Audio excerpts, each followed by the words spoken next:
Where's Adrian? Throw it. Go live. Do it live. Happy Friday, the Nerd Den. Woo. Woo-hoo. How's it going? It's going, man. It's going.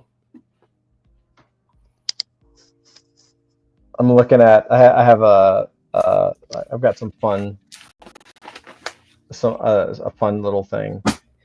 I want to read to you a chat conversation that I started this evening with my daughter, my son, and my wife. And just out of the blue, I said, Mom and I are watching an ER show, and it's freaking me out about mortality. I want to send you guys some info in case you ever need it. My phone PIN number is, my computer at the store PIN number is, and my daughter... No, tell us, what is it? What is the PIN? My daughter responds, WTF, you're also going to beat Jimmy Carter, Dad. FR, which I'm not sure what FR is. For real. Oh, for real. Okay. Yeah. My new Mac password is, and my old Mac password is. I'm just giving them information they're going to need one day. Because I don't know if I told you guys a story or not, but my uncle was a postal delivery guy. And one day he got sick, and it was during COVID. And he went to the hospital because he was sick. And because he didn't have COVID, they kind of said, you're fine, go home. He later went back to the emergency room and died of heart failure. Oh. Turns out they found later that he had been bit by something on his ankle, and they didn't do a full body exam and check him out to find it. My aunt ended up winning a $2 million lawsuit against the government because of their negligence. But the bottom line, but the story is that when he passed, his wife couldn't even get into his phone because she didn't know his password. Yeah. And it made taking care of the insurance and the bills and everything so difficult because she didn't know those vital things. So, I mean, make sure your loved ones, and if you have adult children like I do, make sure they know what they are. I'm not worried about them stealing anything, but the bottom line is I want to finish the conversation. It was pretty funny. The thing is, though, Andrew, a lot of people don't have family they can trust with that information. Well, that is true. That is true. But if you did, like if you had a wife, you tell her that, you know? Matter of fact, I asked... Some people can't trust their own wives with that. Oh, well, that would be a shitty You don't understand how horrible lots of people are. Yeah, but the truth... But let me ask you a question, Avery. If you're dead, what do you care? Yeah, yeah. No, you can't let them have that information while you're alive because they'll steal so much from you. I'm not worried about my kids stealing stuff from me. I know you're not, but a lot of people are. I'm texting Ayla now. So Ayla responds. Ayla responds. She goes, "Now give us your card numbers and pins." She goes, on this topic, do you all have a will? And I responded that Mom and I planned to, but hadn't gotten around to it yet. She goes, I would like all your valuables, please, and thank you. The real question is who gets the cats? I called dibs on the orange one, and I said, I only have one cat. And she says, dibs. And I go, she's yours. And she goes, I will have an army of black pets. Avery, can you imagine where the rest of this conversation is going? No. No, my wife goes, well, cat, dog, husband. I'm like, oh.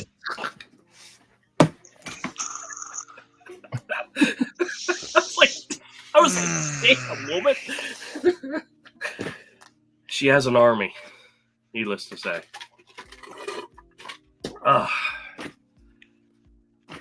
Speaking of which, by the way, the show I was talking about is the Noah Wild show on Max, The Pit. It's hold on a second. I don't know what that is. Your dad gave me some private information I hear just in case. I'm here to help. What's the bank pin? Where does he hide the keys to the car?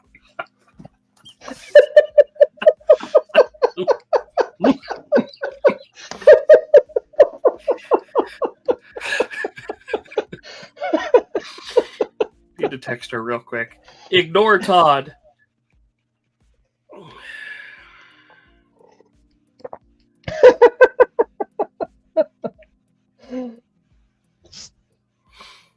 I sent her a message that says, "Ignore Todd, please." Yes. So I'm saying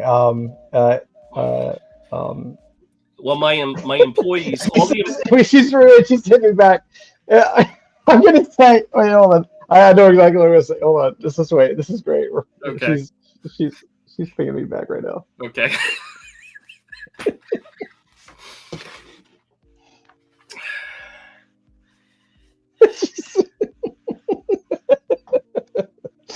Anyway, while she's texting back.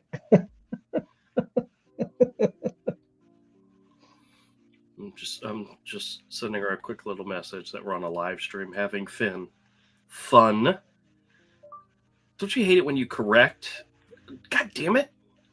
And you send the same word as the wrong word.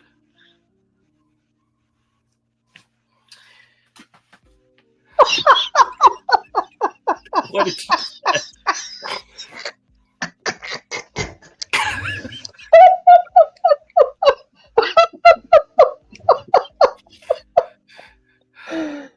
I asked for the card and PIN numbers, and he wouldn't give them up. He doesn't love you.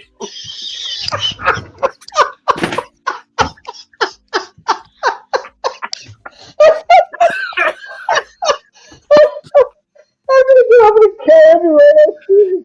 Oh, God. Having a heart attack. You dick.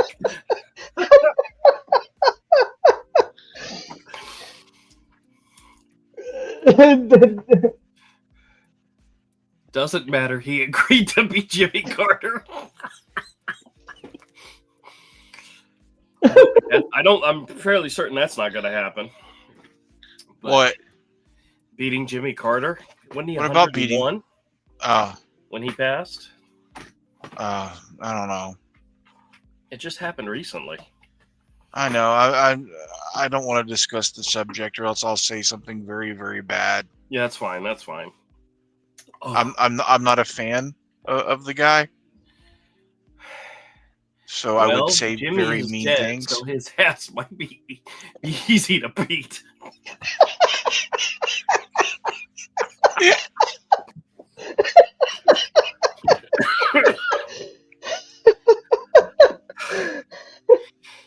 I was gonna say, I saw pictures of the man. He probably could have been easy to beat for the last 20 years. Oh, so sorry. So I set up this new drawing board area in front of my computer so I can actually work on drawing. And I got the keyboard up here, and I got the mouse over here, I got the drawing tools over here. So I've got everything set up to where everything is very close to where I need it to be. And then I got lunch today and had no freaking place to put my food. So I learned the hard way that having a good work area is not always conducive for everything that you need to do at your work area.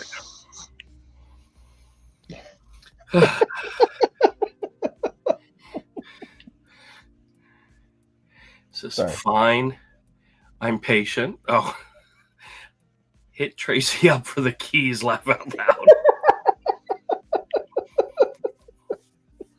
That's funny. Okay. Actually, there's three other people. There's three other people that have keys to the door. She's one of them. Tracy's the other, and Mike's the other. So I've spread out the keys to the store to the appropriate people, as long as they don't lose them. Oh, I gotta turn this light up. Whew, there we go. Oh my God. Appreciate what I bring to the table now? Well. Hey, do you guys realize tomorrow is February? This month is flying by. Oh, she's texting me now.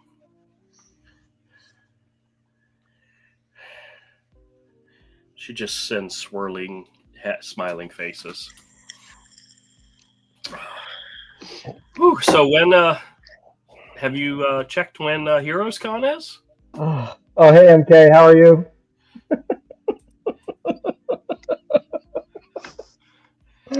Don't bury bury the the lead, lead, Drew. Drew. Oh, king of clocks. Thank you. That was my because none of you pay attention to any of my stuff. My daily video today was me going to the store and fixing the clock in the store. I replaced the battery so that it's actually showing the right time now. The battery's been dead for about 2 weeks, and I just now got around to replacing the battery, and I made a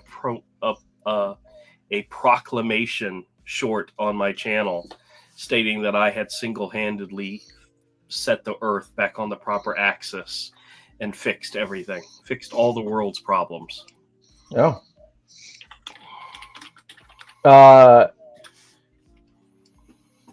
And all it took was to reset the clock. Just replace the battery. That's it. All right. June 20th through the 22nd. I got to double check and make sure that's on my calendar. What is June? What is this? Heroes Con. I'm trying to make sure you're not going on any family vacation. No, I think I'm going to be at Heroes Con this year I'm pretty sure for sure. All 3 days? I think so. Yeah, we're not planning on going anywhere. In fact, our friends at WAGMI, Scott is going to be at MegaCon. Oh, okay. Yeah, because he's located in Florida, so he's gonna set up a small booth at MegaCon. Okay. Well, tell us how it goes. I'm not going this year, unfortunately. No, that's okay. No worries. And it sucks because it looks like it's going to be a really, really cool con this year. I haven't been to MegaCon in a long time, but it's always been a really good convention. Well, I'm trying to remember if it was last year or the year before. There was one of these years that I went with Mike and didn't buy a damn thing. Didn't spend any money at all. Just went, walked around, and left.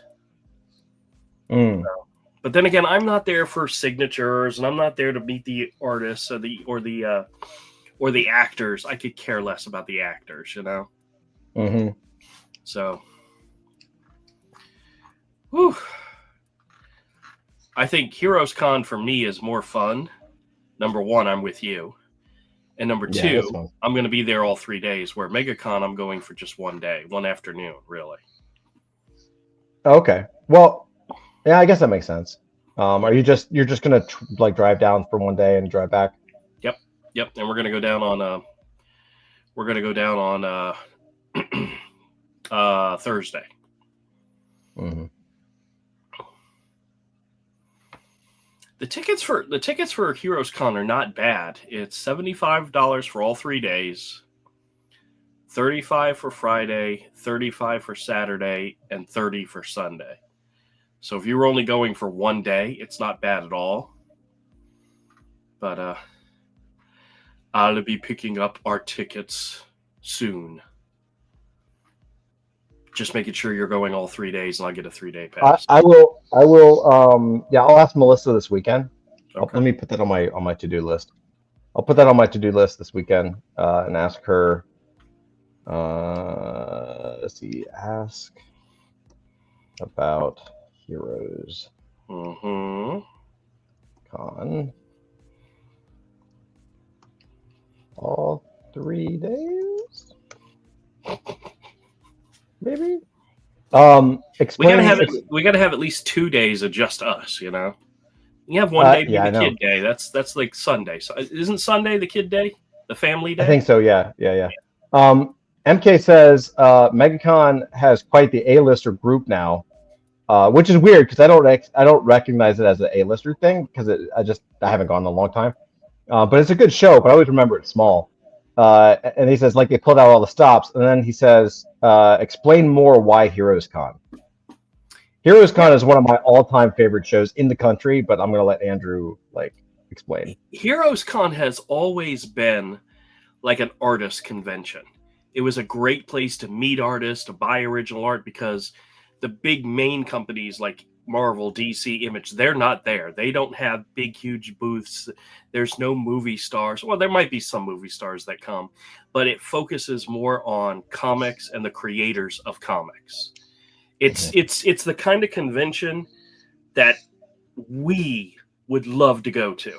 You know, we don't care about seeing the new trailer for She-Hulk season 2. None of us care about that. You know. We're not interested in that at all. We're interested in finding some good comics, meeting some cool people, buying some original art, seeing original art being made is a lot of fun. And that convention, Heroes Con, is all the stuff. Personally, it's all the stuff I enjoy in Comic Cons, without all the fluff of the stuff I don't enjoy. What I like, so the little bit of the history, MK, is Heroes Con was the. Correct me if I'm wrong, Andrew, because we went to a lot of local shows when we were teens, but Heroes Con was like the convention we went to, like the travel con. It was one of the first ones, first big shows we went to. I think you were 18, we were 15 or something, or 16, or you were 17. I don't know. We were teenagers. You were driving age. Was I 16? Yeah. Okay. You had your own car, so. Okay, so yeah, so it was like 16 and 18. So there's fond memories because of that, but beyond just the member berries, like so Heroes Con's been around for a little over 40 years, and it's always been in the same place at least in our lifetime. And what's so cool about it is that they made a conscious decision to make it and keep it a traditional comic convention. So every other comic convention hits an inflection point where they get bigger and bigger and bigger, and then they start bringing in the studios, Paramount and all that, Universal and all the games and all the big booths and all that. Heroes Con said no to that stuff, and they just capped it. They said, you know what? We fill it up every year, we're good. And so it is, to my knowledge, unless you go to like the small press expo stuff, it is a true original comic convention, and it's not small. It is not like one room in a hotel. Like it is actually pretty decently large. It's not New York Comic Con, it's not San Diego, but it's you can spend 2 or 3 days there and get to see everything. So it's big enough. It's not too small to where you feel like it's a day pass. And I would say it is a artist convention. They have reserved what Andrew, 60-70% of the space, probably about 60% of the space for comic artists, would you say? Well, if you want, I've got the floor plan up. I can show it. Oh yeah, there you go. And this is like the main section, but there's still this is Artist Alley up here. And then down here is the Artist Alley overflow, which is kind of like the headliners are in this area. But probably 50% or more of the convention is Artist Alley, which Artist Alley tends to get smaller and smaller when the conventions get bigger and bigger. But this is a convention that focuses more on the creators and the creation of comics. Mm-hmm. And yeah, you get the Indie Island, which is this area right here, smack in the middle, which is, independent comics. And I don't know exactly who gets their name on the list to be set up there. The last time I set up at a Heroes Con many, many, many moons ago, I was like in one of these little spots right here and facing the back wall, but it was great, but, MK says, I guess it doesn't hurt as it's in your backyard. Looks great. My brother lives in Greensboro. Maybe I'll make the pilgrimage. You should come, dude. And that'd be awesome. Just to put it out there, the reason that Heroes is in my backyard is because I moved here. I moved to Charlotte specifically because it was here. That was the two main reasons, because Melissa's family lives in the sticks in like northern North Carolina. And the reason we moved here was 2 reasons. One, because I have a lot of friends in Atlanta because I went to school there. So I have it's a kind of a shorter 2.5 hour, 3 hour drive. And Heroes Con. the location's great because I got the mountains. Like we can go to different places, and Heroes Convention. So like that, it really was a factor in moving here. Very nice. It was just a lot of fun. You know, it was a great time, and interestingly, like Charlotte and this area of North Carolina in general has like a decent comic scene. You know, there's a lot of decent artists around here and stuff like that. Always has been. I don't know why. Yeah, it's a weird thing. You wouldn't think Charlotte, North Carolina, but it's a hub of comic art. It is. It is a weird like comic creators. It's a really strange, and I don't know necessarily why, but do you know any comic book publishing companies that are based out of Charlotte? There are a few, but I don't know which ones.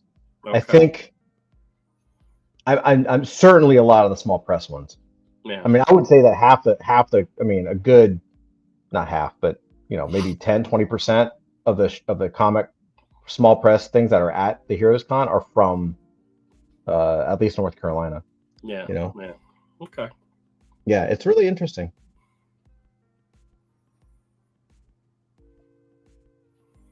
Well, that's a show I'm looking forward to. I'm looking forward to the weekend. Just hanging out and having a good time. I am too, man. I am too. It's, you know, I think by that part of the year, I'm going to be whipped.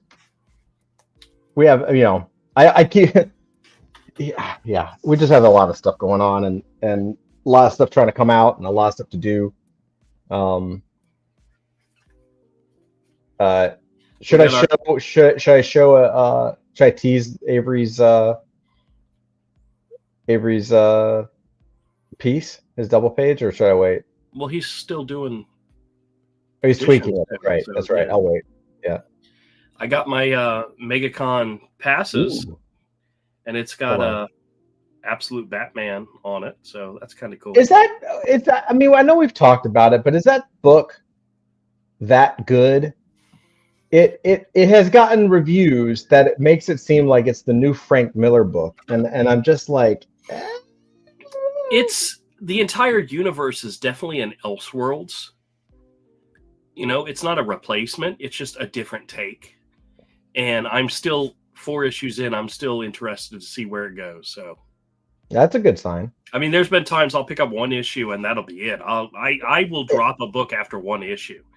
You know, I just couldn't get into the costume, dude. I couldn't, like, I respect the perspective, and you're like, and look, it's definitely something totally new. I love the ass back Frank Miller Batman where he's all old and fucking thick. It's a little strange to see this Batman because the way he draws him, the artist draws him, he looks like the Todd McFarlane's Hulk in a Batman outfit. And the axe chest thing, I mean, I get it. It is designed to be a toy. It is a design for a toy. Like, you can imagine taking that off the bat off the chest and putting it on a little stick and having it as an action figure, you know? Yeah, yeah. But if you think about it, Frank Miller's Batman, other than the fact he was big, didn't break any new rules.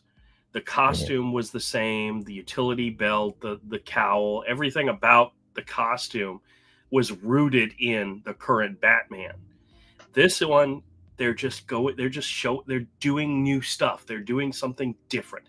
Like it or not, it doesn't matter. It's ultimately it's something new. It's a different take. I mean, who would have ever thought Batman would take the symbol on his chest off and it would be an axe? Right. No freaking way. I don't think Frank Miller could have thought that up. No, and I bet he should have. Like, he's probably looked at that and was like, "Oh, damn! Like, that's pretty good." Like, man, my character would have fit perfectly in that world, you know. But yeah, it's just something new. Whether or not it stays, whether or not it sticks around, I have no idea. They've already announced the next 3 in the series. Absolute. It's Green Lantern, Martian Manhunter, and the Flash are the next Green Lantern. titles. Green Lantern, okay, so Green Lantern I can kind of understand. And it's a black chick. It's not Hal Jordan. It's not Kyle Rayner. It's a whole new character, and she's a black female. Oh, this is so they're doing a complete revision of each character. Is Martian Manhunter a different Martian Manhunter and Well, a different no, Flash? he's an alien, and the Flash, I believe, is Barry. It could be Wally, but I'm not sure. But he looks a I lot don't younger. understand. He looks a lot younger. So, I guess I don't understand. I mean, it makes sense if you're doing the same trope across different things, but well, there a it's different alien for Martian Manhunter or a different Flash, I'd be like, all right, cool. I mean, well I don't with care. I mean, I'll check out. I'll absolutely check out. I don't care who the Green Lantern is. Like, that's cool. Like a new character, that's all right. I think the Flash. I think I'll have to look. I've got the hold on a second. Let me go grab the previews. I'll show you what it looks like. Okay. Oh yeah, let's go. Yeah. I'll just sit here and talk to these guys. Hi guys.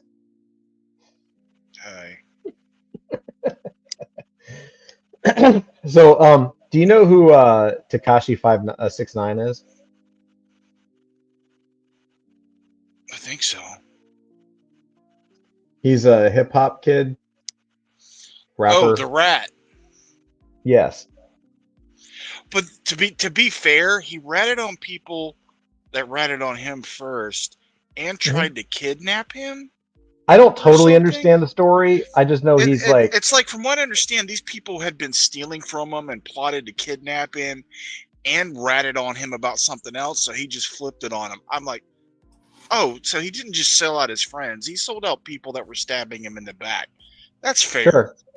Yeah. Well, his the IRS confiscated like all of his jewelry and designer bags and plaques and stuff, and they're auctioning them off right now. So we can look at some of the diamonds that you could buy. Yeah, I've heard some of his music. It's ridiculous. Oh, who are we talking about now? Tekashi 6ix9ine.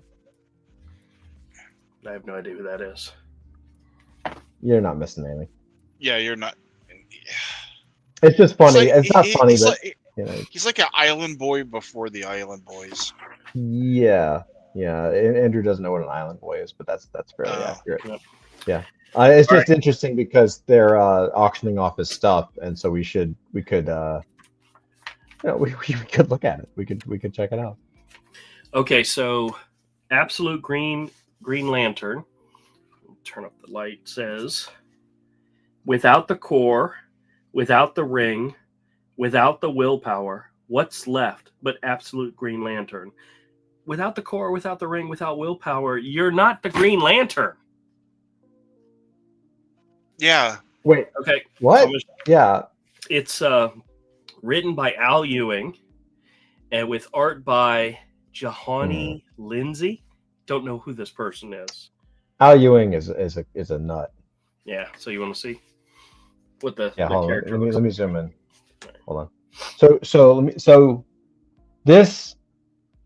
Oh, yes, very different. Absolute Green Lantern issue number 1. So she doesn't have a ring. Doesn't have the core, and it's not willpower. So I don't know. Well, try. Hey. I'll be honest. Just call it the snitch from Tekashi 6ix9ine. Well, the funny thing is I bought the first 4 issues of Absolute Batman, and I'm still on board. I bought the first 4 issues of Absolute Wonder Woman. I'm still on board. I bought issue 1 of Superman, and I was done. It didn't do it for me at all. The art is pretty damn good, but the story, and there was just nothing there I liked about it. Nothing. Did not enjoy anything about that issue. At least with Batman, I was curious because what they're doing with this universe is they're stripping away the stuff that built the characters and rebuilding them differently. Superman's probably the easiest one to explain. In his mythos, Superman came to Earth as a baby and was raised by the Kents. In Absolute Superman, he was raised by his parents on Krypton. He was sent to Earth as a child, like an adolescent. So he was raised there. So he has, instead of those Kentucky, where's Smallville? Kansas. Instead of Kansas, being the upbringing element in his life, farm boy, small town, he was raised on an alien planet with whatever, and his parents weren't like scientists and all. They were civil engineers, pretty much is a good way of terming it. So like with Wonder Woman wasn't born and raised with the Amazons. She was given as a baby to the sorceress Circe, who was trapped in hell. So she was raised by somebody who was not her mother in hell. So she wasn't raised with the Amazons and became a warrior princess and so forth. So a lot of her background in Absolute Wonder Woman is not science, it's magic. Oh, interesting. With Batman, his parents were not filthy rich, and it was only his dad who was murdered. His mom is still alive. His mom raised him, and he was like also like went into civil engineering and learning everything he could about the city and all of everything about it.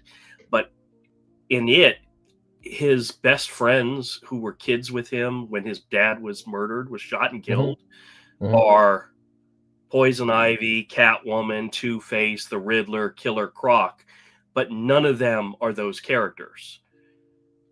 It's Selena Kyle, it's Pamela Isley, it's Harvey Dent, it's Enigma, and none of them are bad guys. They're not bad people, but those are his best friends from when they were kids. So that's the interesting part, is what they're going to do with those characters. I'm interested to see where they go with those villains, and we'll see what happens. But this Green Lantern doesn't sound interesting to me at all. The Martian Manhunter, it says beyond Mars, beyond physical form, beyond human understanding. All that's left is the ultimate alien, the absolute Martian Manhunter. Almost said Marvin. But I'll show you the picture. It's Deniz Camp is the writer, and the artist is Javier Rodriguez. But you want to see the image? Yeah. Hold on. Let me pop it up in here. 1 second.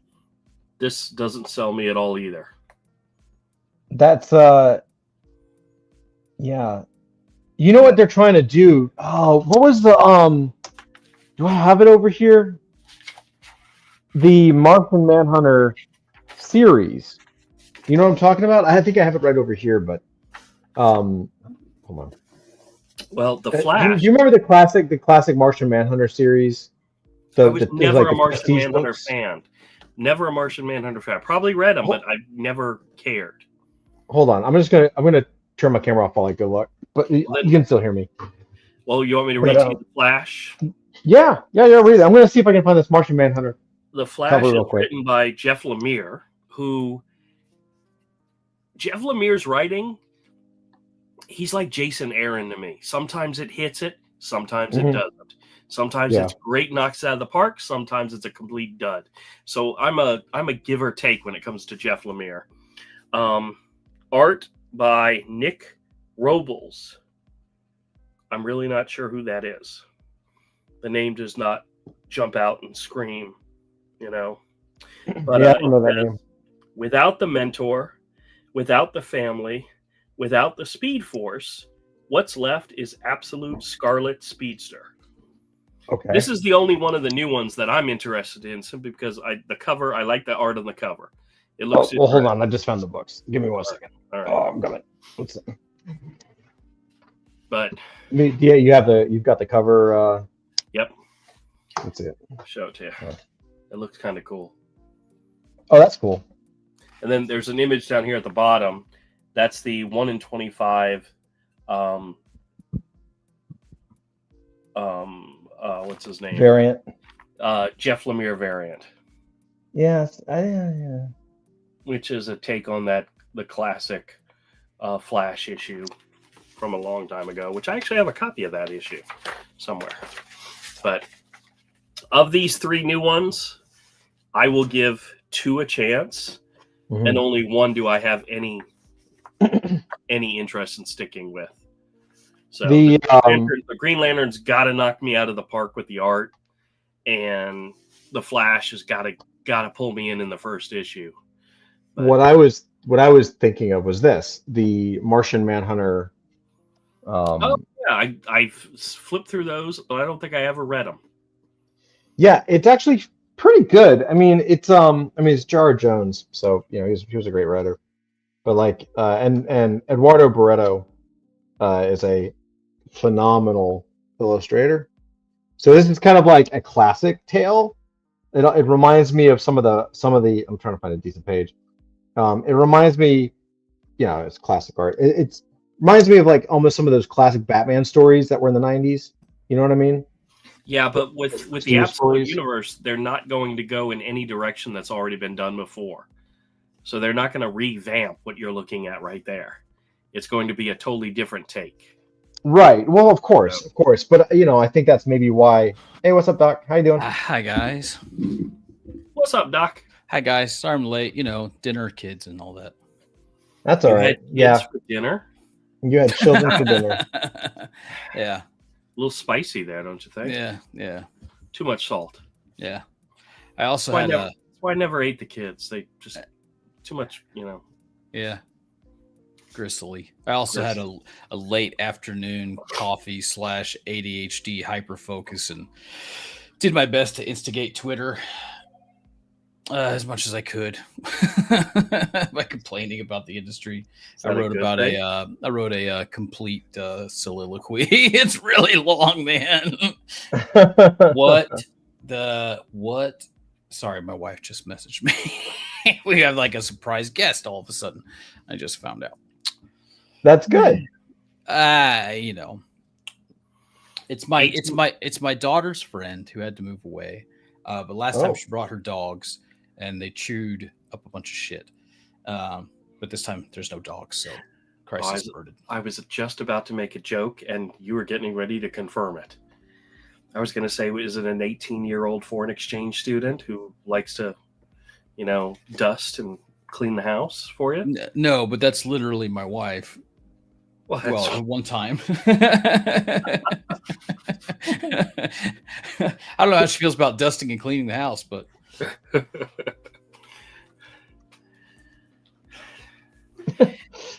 my new expertise thing that I do to make both my mother-in-law and my wife very happy is I've been making brownies, and I've been doing different things with just regular like Duncan Hines mixes. One of the things that they really like is when I put marshmallows into the mix.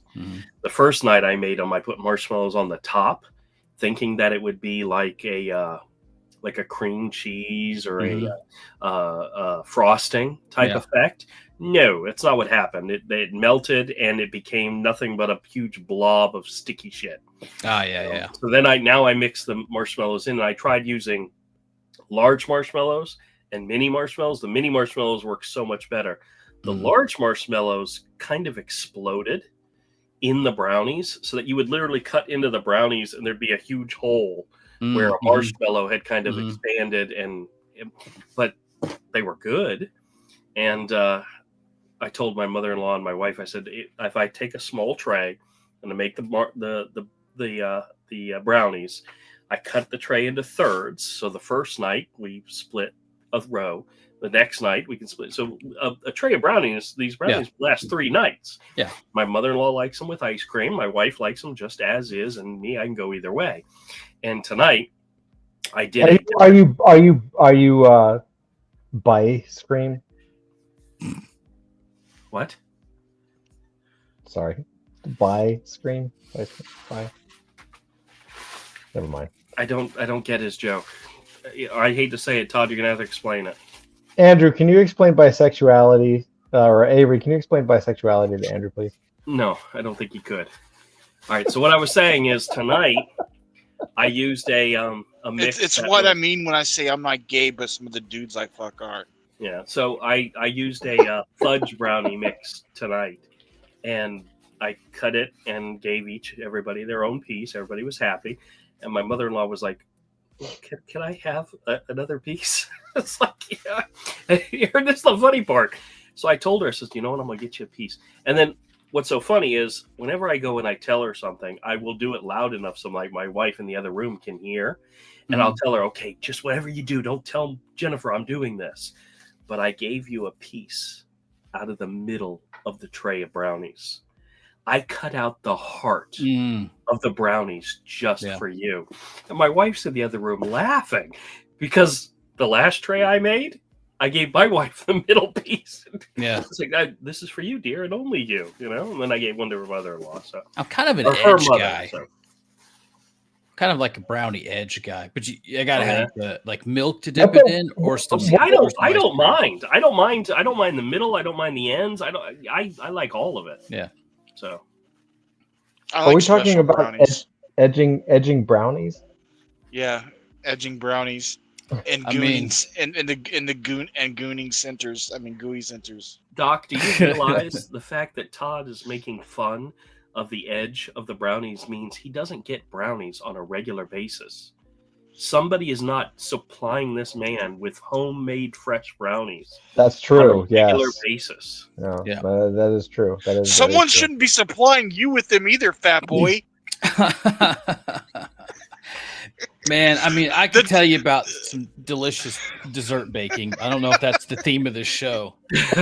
I gotta send you the thing. Like, my mom made these things like these Rocky Road bars. I don't even know what the hell's in them. You know, it's like you almost make Ooh. fudge, and you make it's like a coconutty kind of thing on the bottom, and you layer this stuff. It's a real pain in the ass to make, but it's like the one thing that you ask for on your birthday. You know, you'd ask because it never gets made otherwise. Right. Boy, they're good, son. My mother used to make Here, I'll be right back. my. I have to go to the kitchen and get something to eat. Okay, go. We're gonna talk. We're gonna We'll be talk right some more. Yeah. He's gotta go edge his brown eye. So, Doc,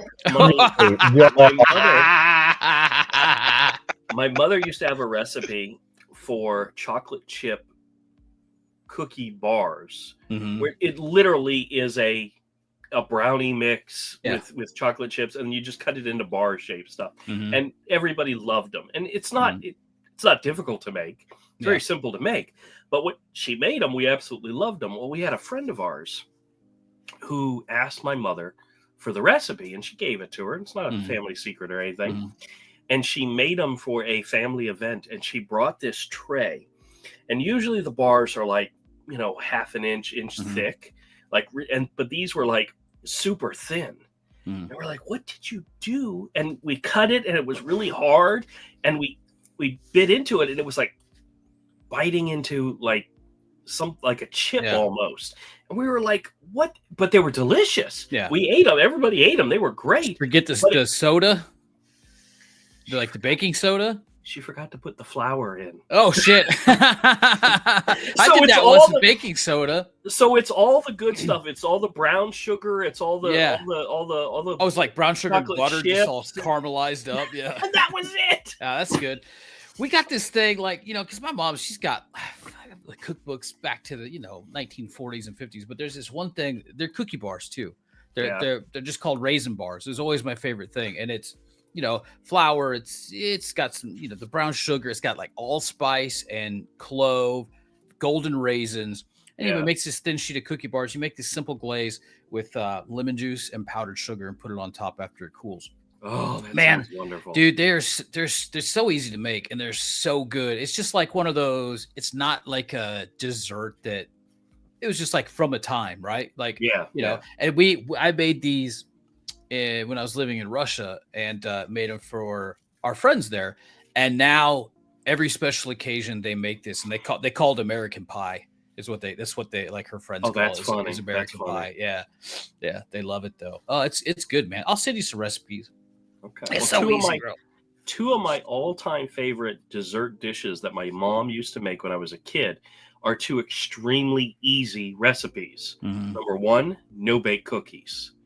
Freaking love me some no-bake cookies. As a matter of fact, for Christmas, my daughter made me she was doing these etchings on glass containers, and she made me a jar that said the Charpers and filled it with no-bake cookies. It didn't even last a day. Didn't last a day. One thing. And then, Sorry, go ahead. oh, and then the other thing that my mom used to make that I absolutely love, that from what I understand is like a super simple recipe, is monkey bread. Oh yeah, God, I get the shit out of that. Oh, jeez. Oh, I can't. I don't get it very often, but when I do, Yeah. oh my gosh, monkey bread's great. I can eat the crap out of that.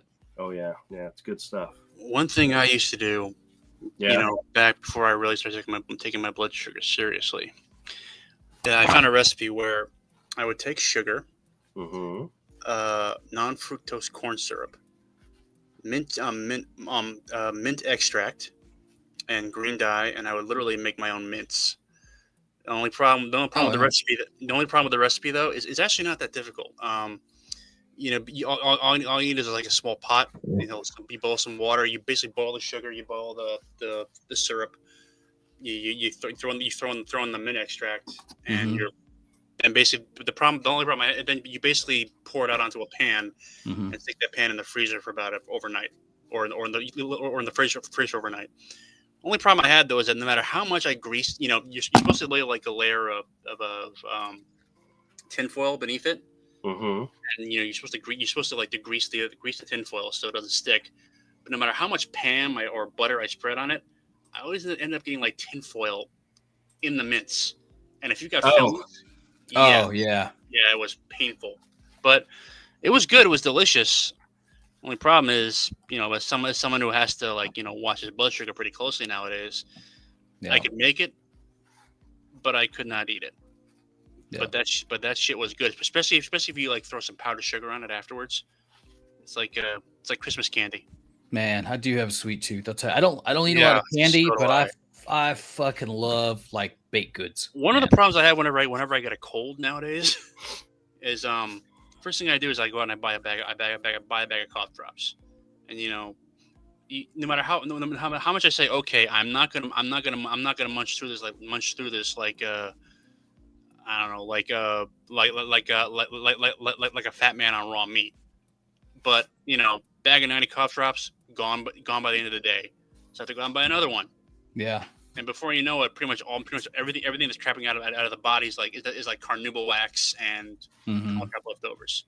We used to eat the crap out of them in like middle school because, you know, you couldn't have candy or gum, but you could have cough drops. Well, so all year long, we'd just be like. And the problem is like, you know, they're sugar-free ones. The problem is that the sugar-free ones, I don't know what it is about them, but if I have like more than 5 or 6 in a day, nothing stays in my body. Like, it's just not good for you, man. All that fake sugar stuff. Speaking of candy and rocks in middle school, we used to slang rocks because we found like it was like the first bulk candy store that opened in the area. Now we live like 45 minutes from the city, right? You had to travel to get there. It was like on the plaza. It was really nice. So we'd go load up on fucking the super sour Jawbreakers and that kind of stuff because that was like a all new thing, and we just like sell bags of this shit before school, outside school. Made a lot of money slanging candy before school. Little did I know that I would continue that trend a decade later with some other shit. Well, it's funny. Go ahead. No, I was when I was in Japan, a lot of good candy there. A lot of really weird candy, at least from Western. Oh yeah. Perspectives. I mean, it's they really like you know, very odd flavors there, and everything is just so damn sweet. You know, it's like the energy drinks are well, have you guys ever heard of Pocari Sweat? Mm-hmm. Well, you know, that's pretty common there. It's like, well, it's basically like a Japanese energy. It's like Japanese Gatorade, but with caffeine, basically. Yeah. It's advertised as high ion flavor, which I never really understood the point behind that. And then there's a whole bunch of others. Well, think about energy drinks is that, you know, you don't get like the mega bottle sizes that you do here. You know, they're always like really small, but they pack quite a wallop. I mean, I drank one of them once and I was like I wasn't buzzing. I just felt refreshed for like hours. It was great. Yeah. Yeah. Oh, hey Todd. I posted a video in private chat. I think you guys might get a kick out of it. Am I allowed to play this? Well, it's on YouTube, but it's not very long. It's like and it's not. I don't think it's copyrighted. No, it's not copyrighted. It's like a fan made video of comments about the latest Snow White trailer, and it's actually it actually got it actually got more likes than the actual trailer. So Oh shit! Well, that's pretty funny actually. 2.2 million views. Holy crap! All right, here we go. Well, that's a song. Hold on, I gotta make sure I'm sharing my audio. Just want to make sure I don't want to get banned. Also share. oh audio. God, Okay. you know you can trust me, right? I'm going mute now. Okay, here we go. If I saw this movie on a plane, I would still walk out. This trailer makes me want to sit on the TV and look at my couch. I paid nothing to watch this trailer, but I already want my money back. Coming to a theater near you, me, is that a threat? They should have made Rachel CGI instead. Mark Brown and the 7 Discord mods. The CGI looks much better when I turn my monitor on. Disney invites you and I must politely decline. I'm rooting for the poison apple. Why is Lord Farquaad playing Snow White? This movie should come with a disclaimer. No dwarfs were harmed, but your childhood might be. I haven't seen something self-implode this hard since that Titan submarine. God damn. Mirror, mirror on the wall. As a German, I claim cultural appropriation. Mirror, mirror on the wall. Snow White and the 7 CGI abomination. Making the dwarfs look like a PS1 hack reap was a bold choice. Rachel Hagler looks like a medieval squire boy. Marvel's lost $237 million. Snow White, hold my beer. Disney used to make people famous. Now it ends acting career. Mirror, mirror on the wall, where the seats are empty in Cinema Hall. Mirror, mirror on the wall, what's the biggest Disney flop of all? Shut it! That was remarkably good. That was remarkably good. You I'm know, just wondering Avery, though. Yeah, sorry, go ahead. Avery and I did something very similar to that. Titan submarine. With the Thundercats roar. We had Avery read out some of the comments. You remember that, Avery? That's a guy. His whole bit. He uses the AI to sing the song sing a song out of the comments. Yeah. So I had two thoughts on that. First of all, and you probably answered one of them. Obviously, that was pretty much done by AI, right? It's basically some guy put together the script, ran it through an AI, and basically got the song. Yeah. I mean, it's basically like pirate metal right there. But second, I feel kind of bad for that actress, Rachel Zegler. I mean, what did she do to basically become like an internet punching bag? She's been acting like She a made crazy ass some comments, yeah. She was a real dummy. Yeah. So she basically committed the greatest sin of all in modern entertainment or any public-facing sphere. She said what she actually thought, and No, I don't think she's that smart. well, just because you're an idiot doesn't mean you can't have thoughts. They're probably not very good thoughts, and they probably, I don't know. Maybe I just feel sorry for me. She shit on the original. Well, yeah, she did do that. So, and that really pissed people off, especially the way she did it. well, So they're like, "Well, fuck you. We're not going to go see your bullshit." yeah, well, I don't know. It's like Disney really has a track record of like, kind of like a reverse Midas touch right now. Everything they touch turns to rust and shit. I mean, they basically, look what they did to Star Wars. Marvel's not doing very good, and every time they do one of these live action adaptations of their animated classics, I don't know, like something dies. Yeah, there's just no reason to redo that film at all. Because they think they know better now, and the old stuff is problematic, and they're going to fix it. And if you don't like it, you're a istophobe.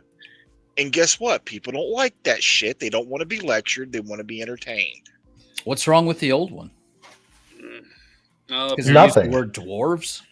no, It has to do with Snow White needed to be rescued, and that's not, Oh. Have you actually seen the trailer? Have you seen the trailer for this movie? I actually have. Yeah, it's Yeah, it's pretty bad.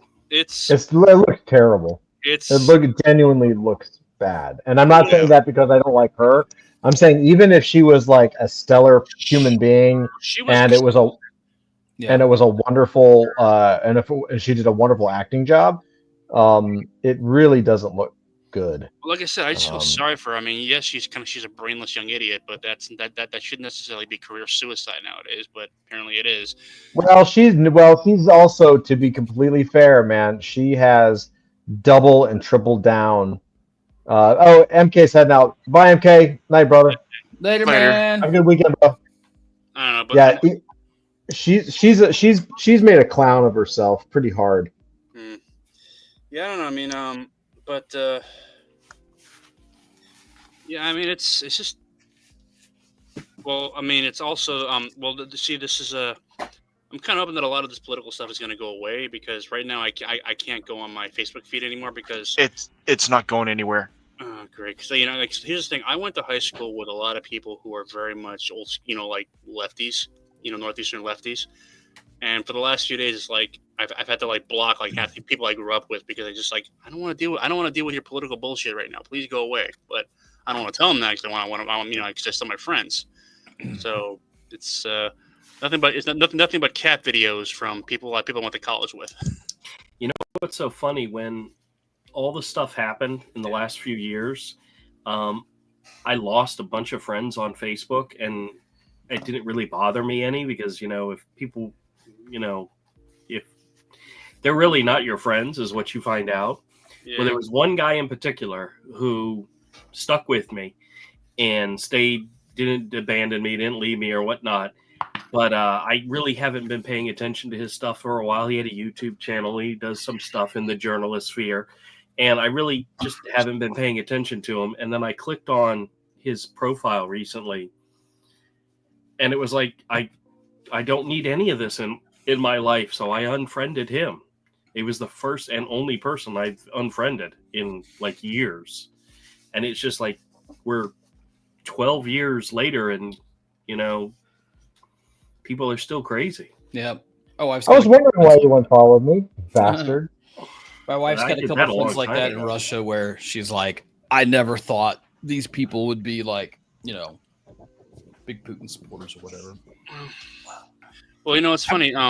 Here's the thing that when it comes to a lot of mainstream entertainment, is that we're going to see a lot of this at least for the next 2 years. Not even if like people in that industry have, if only for their own survival, changed their opinions, is because the runway for getting anything done in the old industry is just so long. It takes on average about 2 years just to do a regular movie. Even longer if you got something like Snow White, which apparently they've had to literally reshoot all the CGI several times because it just wasn't very good, and it's still not very good. So it's just that it takes so long to move anything through the pipe that if you're at a point right now where opinions where like the public zeitgeist changes pretty rapidly, and Todd, I'm not boring you, am I? No, you're fine, man. Well, yeah. If you're at a point where, oh, thanks.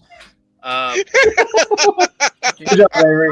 My sinister plan to kill Todd with boredom is proceeding apace. No, his No, sinister you're fine. plan is to turn this into a political reaction topic video. No. Well, no. Thing is, channel.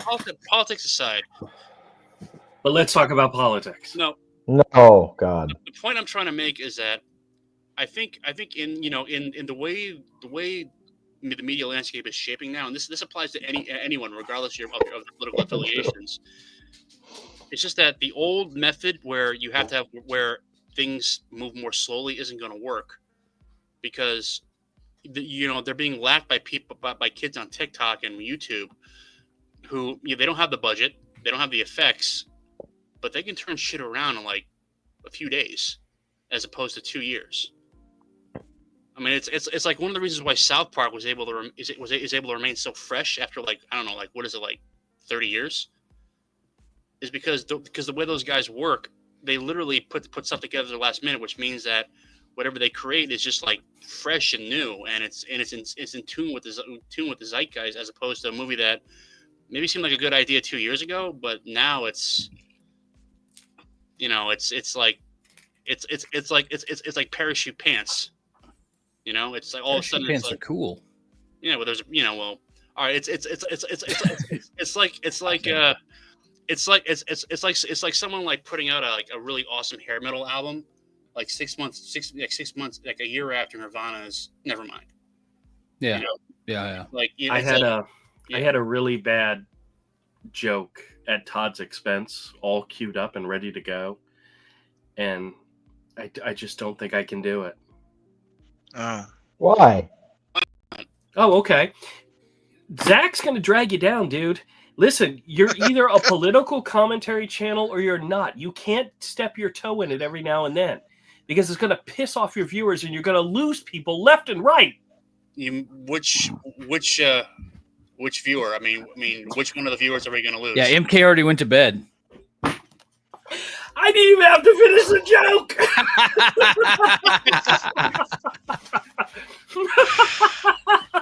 Wow. No, I actually have some I don't want to talk sorry, about. Todd. I'm sorry. Deep breath. I went through a lot of politically charged shit so locally sorry, in Todd. town this week. I love you. Oh, I what do happened? love you. I'll save it. What? I'll save it for this. Shut up, Andrew. What happened to Doc? It was a friend of mine. A friend of mine is the vice president of the school board, and he's legitimately one of the most intelligent, knowledgeable people that I know. Lifelong educator. He was a history teacher. His house is like a museum, just like especially for the town. He's stamps and coins, just artifacts. He knows shit from antiquity all the way up to here. Politics too. Loves America, right? Loves the Constitution. Hardcore. I mean, he is historically like a Democrat, but even with the ideologies. Anyway, so he made a comment on Facebook. There was a local news story. They posted an article about how some parents were afraid to send their kids to school because of like the new Trump thing and for fear of immigration stuff, right? And he said that he would resign his post basically if this school board were to ever participate in something like that, not because of necessarily outright political stuff, but he was, it's a man frustrated, because if you could imagine a man that is able to, from a history perspective, look at parables and parallels between things that are said and going on now. He's trying to point stuff out. Anyway, he made, he was just like, this is like, Fourth Reich kind of stuff. It's, taking raids, like government raids into schools and taking kids away and stuff like that. And whatever. I mean, say what you want. But it's a good parallel, right? And then there was another comment about Jehovah's Witness and prayers and get those people out of the U.S. This is God's country or whatever. And he's like, it's like the Nazis had the very similar opinions. So but it's true though. It's true with the Jehovah's Witnesses. They made them either renounce their religion, swear, because they don't make pledges or oaths, right? That's part of their thing. They don't make pledges or oaths because it's like their oath is to God, right? So they don't do any of that crap. So it was either like renounce your religion or die, basically. So, but he said some kind of offhand stuff, but he was just, the point he was trying to make is like, do you understand that the things that you are like, boo, but the comments that you make, how close they are to like historical fact was what he meant to say. He's wound up saying, I just leave all you Nazi fucks if I wanted to. Maybe not the smartest thing to do, but all of a sudden the mayor and someone that didn't like him at the paper, and then they got the Missouri Rhino Association and all this stuff. And soon there was like a petition, and this dude who I know so well is just a man frustrated. We've all said shit. Certainly no worse than anything the current president has ever said in his life. He had to resign. He had to resign because he was worried that this tax levy he was pushing for teacher pay raises would not go through if he stayed. But he got 2 schools built in the last couple of years, elementary schools. Like, there is no man that I know who cares more about educating kids. And these idiots got things so twisted up and be like, he said Trump supporters are Nazis and we can't have this we can't have this kind of stuff, this mentality ruining our kids, ruining our shit. I made a 30-minute video just explaining the position and like being like, this whole community, you owe him an apology because here's the root of what his comments, even if they're wrong. Doesn't matter though. He's out now. whatever, man. The guy's retired from his regular teaching job at his old school, but it's just like and then the Rhino. The best part was though the Missouri Rhino, these rhinos, associate watchdog group or whatever. They're like, we can't have this kind of stuff in the school. Like, we have to get the Marxists out. And I'm like, okay, so we're using one political, ideology as a pejorative against another person who was trying to call out. Is like, these things should just nullify each other, you idiots. We're at the end of the root though is that everyone's stupid, and they're also tuned up and have everyone's drank the Kool-Aid so much on either side that it has become almost impossible for rational critical thinking to exist. Shut up. That was sad though, man. That was sad. I mean, like, and I'm like, this guy's just saying that he would never participate in anything that would harm a child. A child cannot be a criminal, because that was the quote. These criminals. I'm like, a child cannot be a criminal for the simple fact that they were either born or brought here against their will and are in a school trying to learn and survive. That does not make them a criminal. And I happen to agree with him, man. If you send a fucking ICE into a school, that's not only like, well, what if you had to watch like your friend be taken away by immigration and disappeared and never come back, man? That's fucked up. Yeah. That's scary stuff. That's the world we live in, though. And people are like, yeah. Pick them up at home when you get the parents. Well, yeah, exactly. Well, I mean, whatever. If that's what you have to do, though, I mean, like, still, like, you can't do that in a school, though, man. You can't do that stuff. I'd be afraid too. Schools are supposed to be safe, man. Children are supposed to be safe. Andrew, what were you talking about turning this into a political show? I said I wasn't going to say it on stream, and they're like, "What happened to Doc?" I'm like, "All right, well, if you ask." No, we care. We actually give a shit about we actually give a shit about what happened to you today, man. I mean, it's important. It was no, thank you though, but it was really upsetting. It's just upsetting to see that kind of stuff. Yeah, and then we had a restaurant open in town with the fucking shittiest menu I've ever seen in my life. It was just like they might as well just open the box and put it on a plate. They spent burn it down. They spent like $250,000 updating this old inn, like the Mill Inn, which is where like the old people congregated. They got these beautiful glasses and silverware, nice paper, thick paper napkins, and it's just like chicken salad's just like lettuce, tomato, cheese, dressing, chicken, $18. And this is or a hamburger or half a turkey sandwich and soup. And I'm like, what in the hell's going on? Small town living, guys. This is what's exciting here where I live. Yeah, look, you could be worse. My sister lives in Indiana, and all I hear about is how shitty the food is. Yeah, I mean, it's just one of those things. Like, why spend $500,000 on renovating a restaurant and then put out a $5 menu that you charge $20 for? Yeah, and cold coffee to boot. That's lame. I'm getting old, man. Crotchety. Anyway, entertainment. What's new in that world? Did you get any slabs this week, or did I miss that? Nope, but I did get the email that the 12 books that I sent off to CGC in December are on their way. Cool. Which most likely means they'll come in tomorrow.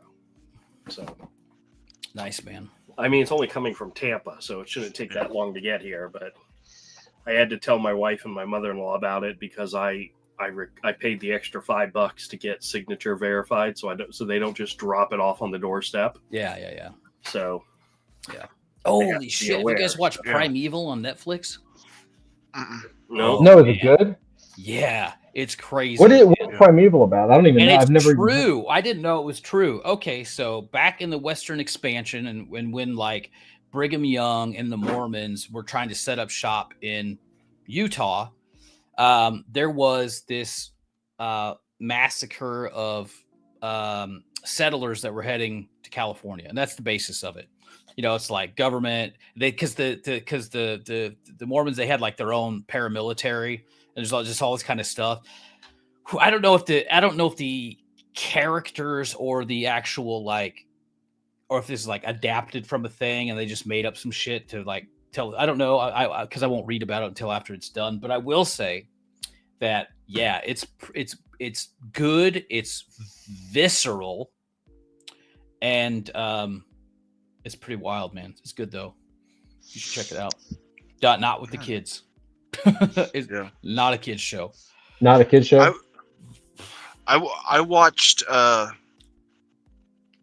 not the new Nosferatu and Long Legs and liked them both. What's They were Long both. Legs?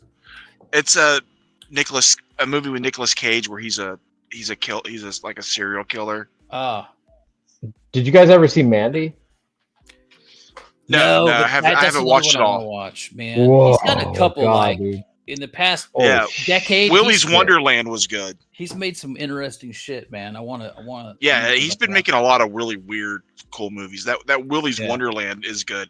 Like it's clearly a kind of a knockoff of Five Nights at Oh, is Freddy. that the Five Nights one? Yeah. Yeah, but it's better than Five Nights at Freddy because Five Nights at Freddy sucked. Yeah. It did suck.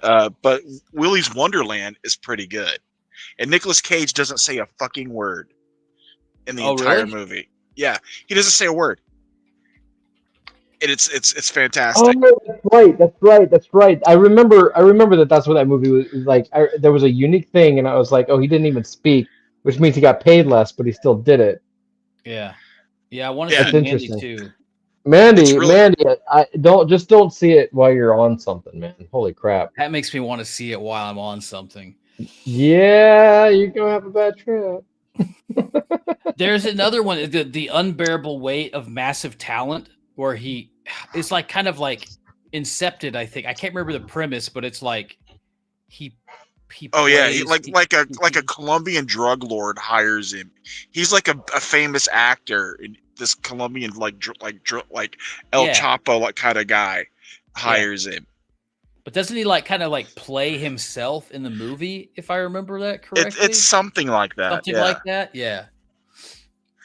Yeah, I do kind of want to see that one. Yeah, it's made some weird ones. I gave up on Nick Cage though for a while because they had that Code Talkers movie. Do you remember that one about the Navajo World War II Code Talkers? And man, it was so fucking lame. This is the only time I almost walked out of the theater because like his Code Talker dies and it's so cheesy and he like pops up with the thing. He's got the gun and there's like a million people. He's just like, no, doing this stuff. And I was just like, but they were trying to like strive for like some historical accuracy and weight and reverence for the Code Talkers. But there's like this like just dumbest, cheesiest scene ever, man. It was good though. It wasn't good, but I want to see this new stuff. More actors should do that. More actors should just be like, I'm old, I'm rich, I'm just gonna make fucking weird shit now.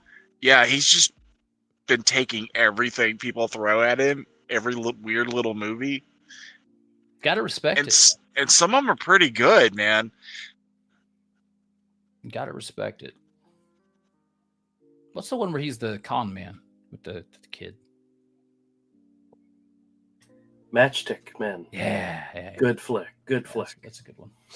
I like Lord of War. Mm-hmm. That's a good one too. He's an interesting actor. Like he's someone who, like, I always thought was just average, but the more that I've seen him like the more he's in indie films, the more I take him seriously as an actor. Yeah. I can see that. Like I'm like, oh no, this guy's legit. Like he's really good. Like and he doesn't. It's not that he doesn't give a fuck. It's that he seems like he's having fun with these parts. Mhm. Yeah. He's genuinely like in it. He's giving it everything, and he's like having fun. Maybe it just gives him the opportunity to actually be that kind of actor that he wants to be versus, having to do certain, because he's a method actor too.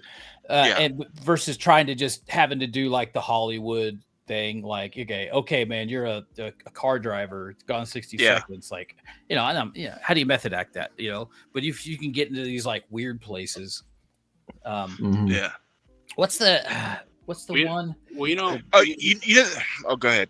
Well, it'll come to me in a second. Well, a good Nicolas Cage movie that a lot of people don't see is Bringing Out the Dead. It's the one he did. Yeah. The one he did with Martin Scorsese back in the '90s. It's dark, but it's funny. It's this Nicolas Cage, Tom Sizemore, Ving Rhames, what's his face? The guy who played Roseanne's husband, John Goodman. John Goodman, yeah. But it's all playing in EMS in like early to mid '90s New York. It's the kind of movie where if you lived in New York for any period of time, you really like it, and just like this way, there are a bunch of clips on YouTube for it. Look up the one where he and Ving Rhames are in the goth club dealing with with an overdose. It's the funniest thing you'll ever see. It's like black humor at its best. Yeah, that's a good movie, man. I remember that one. Yeah. Adaptation is also just one of the most excellent films. I think that. I think Nicolas Cage, he's going down the Eric Roberts route. So you guys know who Eric Roberts is, right? He's Julia Roberts' older brother. He was considered like an up and comer in Hollywood back in the early '80s. You know, he was like the Roberts sibling that was like really big. I mean, Julia Roberts was basically started out as basically Eric Roberts' kid sister. But you know, he was in line to win the Oscar for some movie. He didn't win it, and then he just realized that he wasn't really enjoying himself, and he basically told his agent, you know, from now on, I'll do anything as long as it's interesting, even if it's just a weird role. Just keep me working, you know, keep me busy. Mm. And he started doing like everything from guest spots on General Hospital to like music videos to, you know, like even like the most weird cheap ass piece of shit direct to video, you know, flick. Mm-hmm. But you know he'd always be the best thing in it because so if you look at his IMDb page, it's like literally like he literally has like his credits number in the hundreds. Eric Roberts. Eric Roberts, yeah. He played the prince in The Princess Bride. Then after that, he just started like doing. Oh, okay. So I think the thing is he basically takes roles because he finds them interesting, or he finds them funny, or there's something about them that's fun, even if it's just a chance to use like a really weird accent.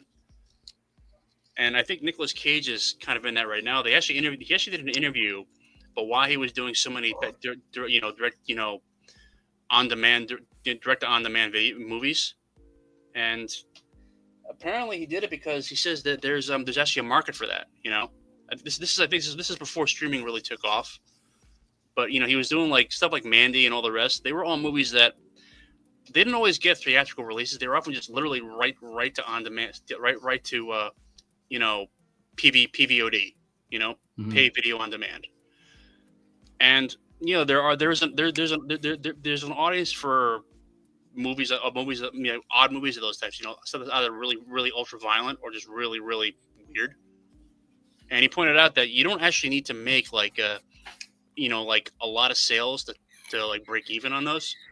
If you keep the budget low and you know the movies are selling for like what $20 a pop, you don't have to like. And you know, and remember, you're not bound by a theatrical window, and your audience is literally the entire world. You don't necessarily need to make like a lot of sales in order to break even.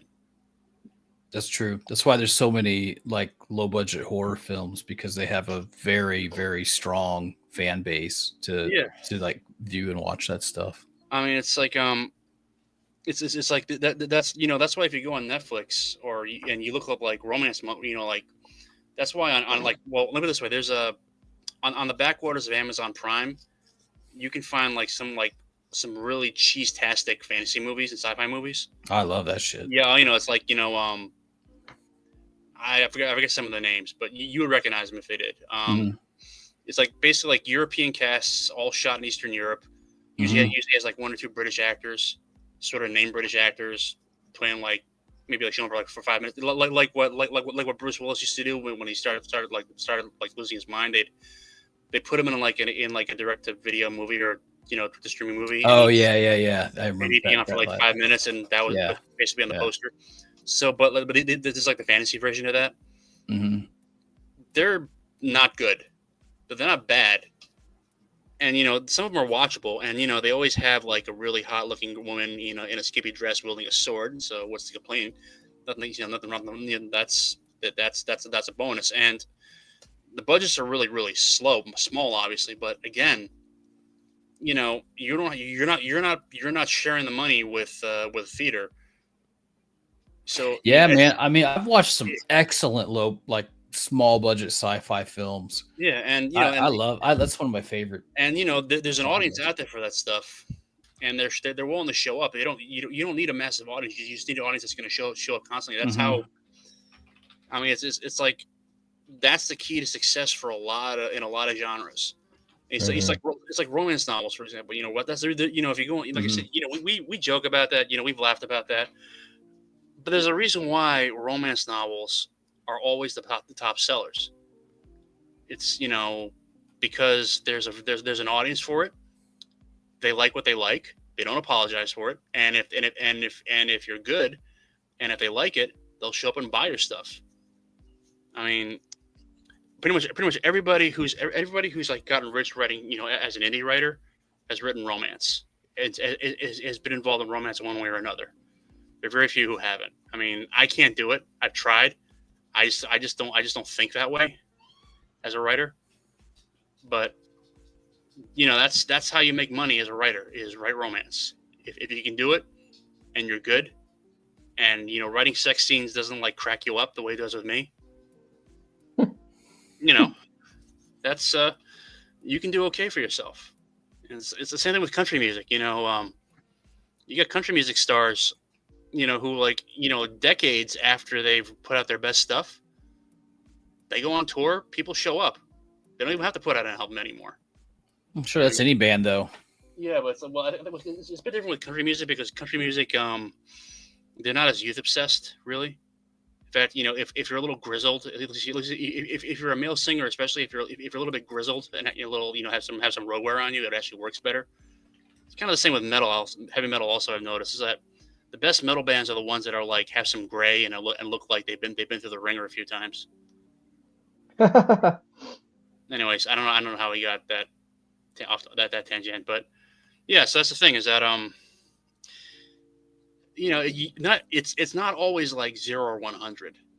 It's like we live in a world, we live in an environment right now where the attitude is if you're not batting 100, you're batting 0. Well, there's actually a pretty wide median where if you're lucky with a little bit of luck, a lot of work, and some talent, you can like plant a stake and make a space for yourself. You're not going to be famous. You're not going to be a name. But those who like you will like you, and they'll support you. I mean, I think that's the way. Isn't that the way it used to work with like independent comics as well, or like anything that was done outside of the big two? Yeah, I think so. I think so. I mean, you're mentioning Eric. You guys rag on Eric Larson all the time, but he's been put. He's got a dedicated audience. Otherwise, he wouldn't be making a living doing it. Well,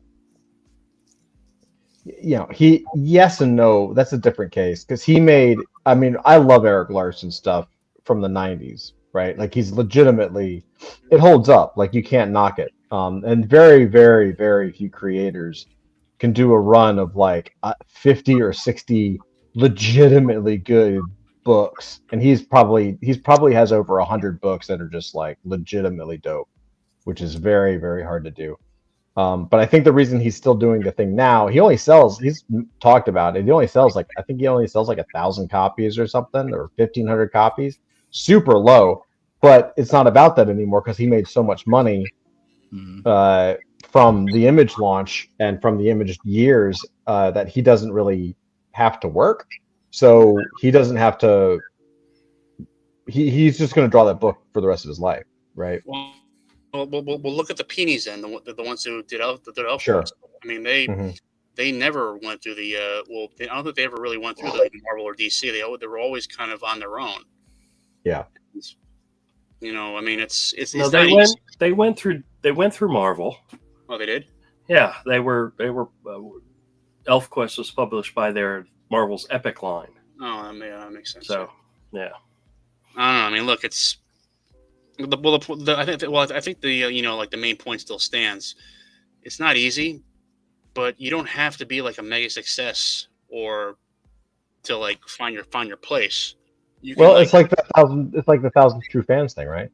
the thousand true fans. Mhm. You don't need like a million fans. You just need 1,000 who are going to stick by you for fit through thick and thin and buy whatever you put out. And as long as you treat them right, yeah. I mean, I don't know. I mean, it's I think I mean, I'm that that's why I'm getting back to my earlier point about the fact that a lot of these traditional media media creators, they're going to go extinct, not because of the political bullshit, not just because that they're not creating they've lost their creative juices and what they're putting out is just derivative and desperate. They're going to fail because they've accumulated too much fat. Their limbs have gone stiff. They can't, they have not enough people bringing in income and too many people demanding payment. For every creative, you got like a dozen executives like trying to get their say in, and they just take too fucking long to get anything done. I mean, look, with AI coming along, I'm starting to see like AI generated, clips now on the web. You can tell they're AI, but they're not bad. There's room for improvement, obviously, but that improvement's coming. It's going to be easier than ever to make stuff, and it's going to happen faster. And if you're locked in a model where you have to get like 100 producers or 100 executives to sign off on your movie, on your book, if your book has to go through like sensitivity readers, and then you have to change stuff, again. If your comic, if your comic has to be like approved, like by at least 2 layers of management before it even goes to the printers, you're not going to survive. Because in the time it takes to get what you do out, your smaller, nimbler competition is going to is going to put out entire lines, and they're going to move on to the next thing. They're going to be taking away your audience. I mean, it's like the George R. R. Martin problem. George R. R. Martin, he when Game of Thrones first came out, he'd written like 4 books. When it ended, he'd had like 5 books out. Literally the entire run of the series was between like book 4 and 5, and he still hasn't finished it. And in the meantime, there's a lot of people who were influenced by Martin who've written entire series, multiple series. It's just, I'm sorry, but if he ever finishes it, it may not have the effect. It may not be it'll be a success because people have been waiting, but it's not going to be as good as you might hope. It's like, I hate to say it, but speed counts now. If you can get you obviously you don't want to saturate the market with your stuff, but telling people to wait like 10 years between installments, that's just not going to work anymore. Anyway, rant over. Sorry. All good. What do you think, Doc? I am on this mission. We were talking about low budget sci-fi, and I was trying to find. I cannot remember the title of this one that's so good. It's very surreal. It's like a foreign film, and I don't even know where I first saw it. I'm trying to find it though, so I can share with everybody. I wouldn't even know how to describe it, huh? Mystica? Is that the one you're talking about? Beats the shit out of me, man. I just know that it's very interesting. How is it? And it's not the Hexer, is it? I don't know. It's like a guy's part of a work detail or something like that, and he goes to a planet, and he's supposed to do some job, but they don't, and they wind up having to steal like a escape pod. Him and this other guy that they're like kind of like not buddies, right, or whatever, and and they're trying to get to a place because they're going to run out of air and all this shit. But then it gets really freaking weird at the end, man. Like very, very. I wish I could tell you more. I'd like to find the title because it was such an interesting film. I mean, I'm putting aside time this weekend to watch Gladiator 2. So that's where my head's at right now. Because I like Denzel Washington. And Make sure you take a nap before you watch it. Oh, that's good. Why? Is it has like 6 hours long? Because you don't want to be tired because you'll fall asleep. Well, that's actually a bonus. Is it that boring of a movie? Both the wife and I saw it in the theater, and we both almost fell asleep multiple Well, times. Drew, that's actually a bonus because I might be able, because I have having trouble sleeping nowadays. So anything that and I'm really trying to wean off the habit of like knocking back a shot of whiskey before I go to bed, because it turns out it actually doesn't help you sleep very well. The problem is that I did something to my shoulder, so I can't sleep on my right side now. And that's some of the reason why I'm taking the weekend off from going to the gym to just recover. Yeah, I found out the hard way. Like every time I stop working out or I run out of something happens and I'm like, oh, I can't work out this week, or 1 week turns into 2, and then I start working out again and my whole body hurts. Like my lower back, my shoulder, like it's just I should learn my lesson and just like not stop, but I just can't learn my lesson. Well, it's funny because I go to the Planet Fitness on the Daytona Beach side, and Planet Fitness, they're supposed to be like the friendly gym. They have all the signs saying, no, don't drop your weights, don't be like a gym bully or whatever. Mm-hmm. And they have a rule saying that you can't wear like string tank tops, like those like stringy tank tops that like muscle guys wear because there's a legit reason to wear them, because it gives you more room. You're not supposed to wear them. People wear them anyway. You're not supposed to wear boots in the gym. People wear boots and jeans. The staff doesn't care. No, which is great because how's it working for you, man? Are you getting stronger and you kind of feeling better in general? I'm actually feeling more tired nowadays. Yeah, but I am losing weight, and I do feel the muscles growing. I think I have to build in more rest periods. So I was going every day. Now I'm taking every Sunday off, and the first weekend of every month. And the first Saturday of every month as well. Good. So I'm hoping that works. But yeah, my goal this week. My goal is by the time summer comes around, hopefully I'll be as ripped as Jason Momoa in Game of Thrones. Walk out on the beach in a pair of Speedos with a sock placed with a rolled up sock placed in a strategic spot. Excellent. Do the whole sexy grandpa thing. Yeah, but the reality is he's going to be Jason Momoa from the Roblox movie. Not Roblox. What is it? With the green, with Jack Black and yeah, I know what you're talking about. Yeah, no, damn it, I didn't hit the joke. I got the name wrong. Well, no, I know what you're talking about. Minecraft. Oh, Minecraft. Hold on a second. We got to rewind. But the reality is he's going to be Jason Momoa from Minecraft. Yeah. Well, the funny thing is that I read about the scenes he did in Game of Thrones where he was all like, sorry, Avery. Where where he was all ripped, and apparently, what happened is that he didn't drink for like 12 hours. He didn't drink a sip of water for like 12 hours before that scene, because apparently when you're dehydrated, your skin tightens. Your skin tightens. So which means that the muscles are more defined, and so yeah, you're literally like dying of thirst when you're shooting that scene, because you want to lose as much water weight as you can. I don't know, man. Those guys really suffer for their art. That's true. Ain't for me. Yeah.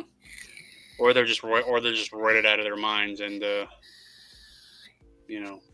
threatening people, like going nuts. So you guys want to see the art that I found? That turns out I'd had a whole bunch of in progress stuff and then ditched it, and I can't wait to start doing it again. Yeah, man. Yes, do it. Your art? Yeah. Yeah, definitely. Yeah, show it. It turns out I have 6 splash pages and 1 small one that I was working on. But I had a small, was this 11 by 14? Yeah, I think so.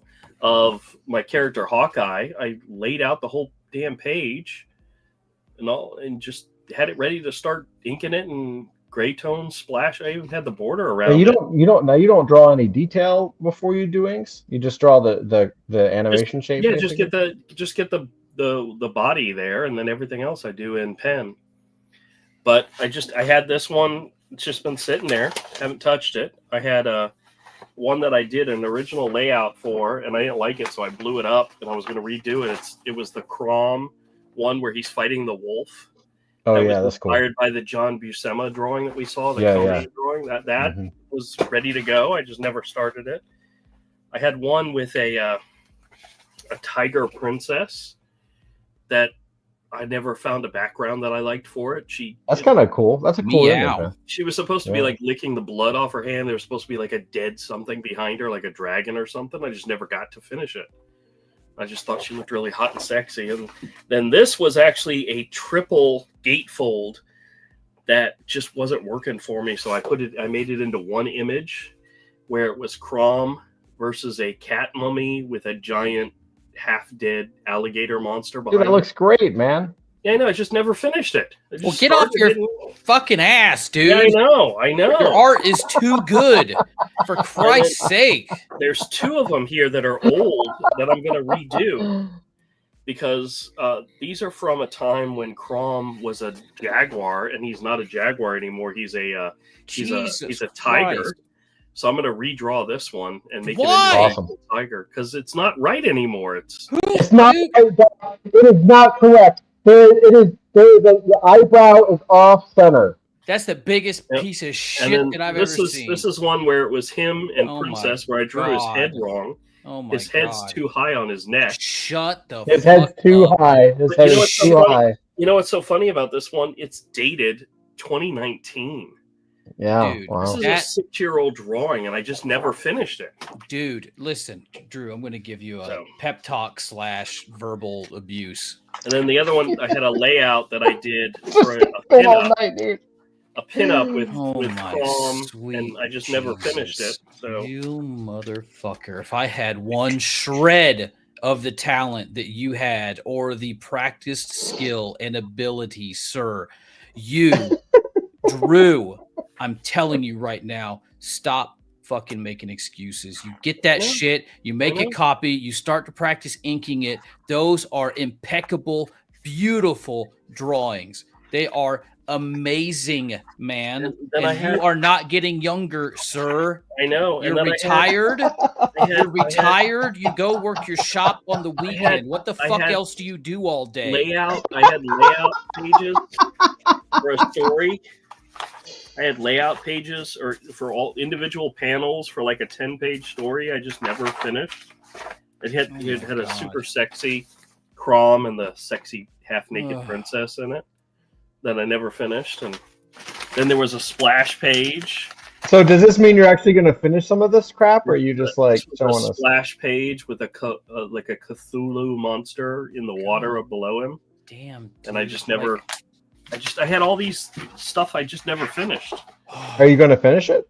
Yeah, well, I'm back to work on that story. I'm actually doing 3 different things at one time. I'm doing a Hawkeye story, a Crom story, and not art-wise, but I'm working on redoing and getting Hero Book 1 ready for pre-press. So, all right. I'm about 84 pages into that. So okay, please, for the love of God, like I'm being like legitimately serious here. Like,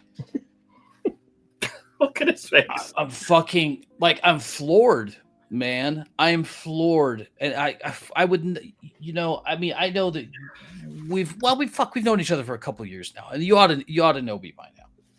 But when I tell you that your art is some of the most quality, beautiful fucking art for that style that I have ever seen in my life. Like, it deserves to live, man.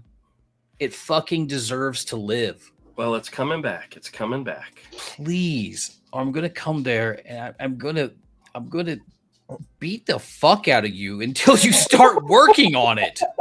I actually put. I'm going to literally. I'm going to hurt you. I actually and break your mind.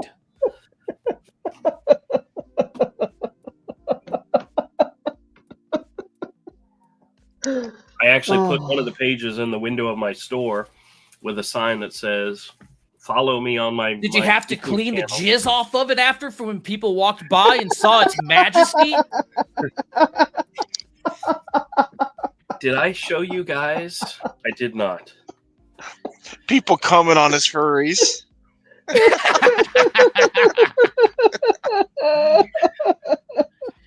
Man, you put that in the right groups and on a Patreon. There's some people fund that quick. I'm telling you, few minor alterations. And it Doc, ain't I'm because telling the you, head's too high. See, this is the thing, Doc. Like, I know, Andrew, we make fun of it because we're making fun of it as a furry book, and I know it's actually not. No, it's not. Listen. I know it's not technically a furry book. However, if you targeted the furry community, you would be making thousands of dollars a month right now. Honestly, like seriously. thousands of dollars a month. It's true. You would make more. You would probably make more off of a Patreon or a Subscribestar with the book on a monthly recurring basis from patrons than you did at your day job. Yeah, man. Plus commissions. Mm-hmm. Dude, I mean, you would never be tired. It is the truth. It is the God honest truth. But look, I mean, like, there is, you know what? Don Bluth is coming to fucking Comic-Con in March, and I'm gonna print some of your shit off, and I'm gonna say, Don, this is my friend's work that he refuses to finish, and I'm gonna say, give him some advice, and he's gonna tell you to get off your ass too. This is a sign that's up at the flea market. It says, "Do not urinate on the doors of the bathrooms, floors, or parking lot." And are people pissing on the doors? I guess they are. They've got to put up a sign. Who the fuck is pissing on a door? I need to let them know that they're not pissing on the doors. They're actually ejaculating on the doors. On your window. That explains a lot. That's true. They're looking at the window and saying, well, at least I need to go to the bathroom to beat off. It says, use the open bathroom, A row, C row, or D north row. Don't just pee on the doors. You need me to call you daily for accountability to make sure you're drawing and shit? No, log on. Follow my YouTube channel for Misfit Corner Comics. Okay. I've been doing daily updates there. Okay, good. With the things I'm working on, and it includes drawing. I need you to finish that stuff, Drew. It is true, Doc. I will say that if Andrew, if there is one thing he's been really good at, it is YouTube consistency for years. So if he's made a YouTube channel, that is something that forces him to draw. Okay. He doesn't have a choice because he has. Am I right, Andrew? You have to upload something. Makes sense. Yeah. Well, my scam channel, it's daily videos, daily shorts, and live stream on Saturdays. With the comics channel, right now I'm doing daily update videos, but I'm working towards doing more daily stuff. That's good. Those drawings are the one that's going to make you rich, though. Eventually, yeah. I'm just saying. It's not about being rich. I know, but it's about being remembered. It's about you know. I understand that, and I give you a hard time, man. But I could not be more genuine when I say like how fucking incredible your art is. Well, thank you. But one of these days it'll get done. But it's got to be perfect. It's never going to be perfect, man. Well, and you know that. You know it has to be. No, it's never going to be perfect. Well, I say it's perfect. So shut the fuck up. Keep drawing it. Well, I sent the. I know. I mean, I'm perfectionist. You're talking, Doc. You're talking to a guy who drew volume 1 of a graphic novel. Volume 1 of a graphic novel. Yeah. Wasn't volume 1. And then whatever. It was the first issue, the first chapter. And how? And wait, no. No, it was the first. Yes. It was the whole first chapter. That's right. And you redrew it, correct? I got it done and said, I don't like this, and redrew the whole thing. How many times did you redraw the Cornerstone graphic novel? I've never redrawn the Cornerstone graphic novel. You totally redrew the. Oh my god! First chapter I redrew like 3 times, but the whole thing, no, not the whole thing. Okay.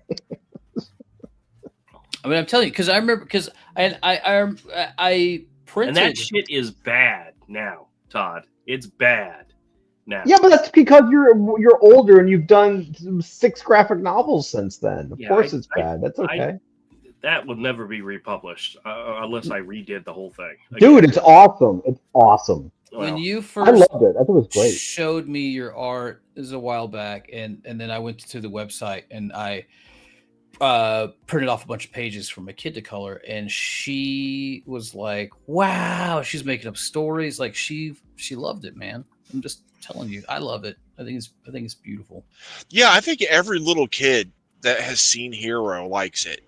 I Yeah. mean, If he can get it out there, I think little kids will buy it. Like little kids Andrew. will drive their parents crazy for it. I would you buy should- the shit out of it. Andrew, will you show Doc one of the pen and ink images, like with the turtles from like I think it was like volume 1? he's seen Yeah, that. yeah, yeah. It's on the website. I have an online portfolio that includes. No, that. he has. That's what I shared before. Have you We seen this, went through Doc? it. I mean, I Is that don't okay? remember. I mean, specifically, like we did go through a lot of it. He's got the entire first graphic novel, even colored. I colored the first one, and I colored part of the second one. So what's it need to? I'm in the process of Done. redoing all the Doesn't- lettering Okay. and it's probably never going to be printed in color. It's too expensive. So I'm doing a lot of grayscales and using If Avery's colors as you grayscales. and Put so it forth. on a Patreon, and you grow an audience. They will pay for you to print that in color. I guarantee it, because Well, it deserves yeah. it in color. Because the size of Hero, it wouldn't be anything weird for that book to be $40. That wouldn't be out of. Yeah, What- but I think that's, he wants to sell it for 20. It's like I would pay $40 for that. like everybody else's graphic novel that size is like $40. well, it could be a updated special hardcover, fully colored edition. But you said it's That's already colored. that's $50 to $75.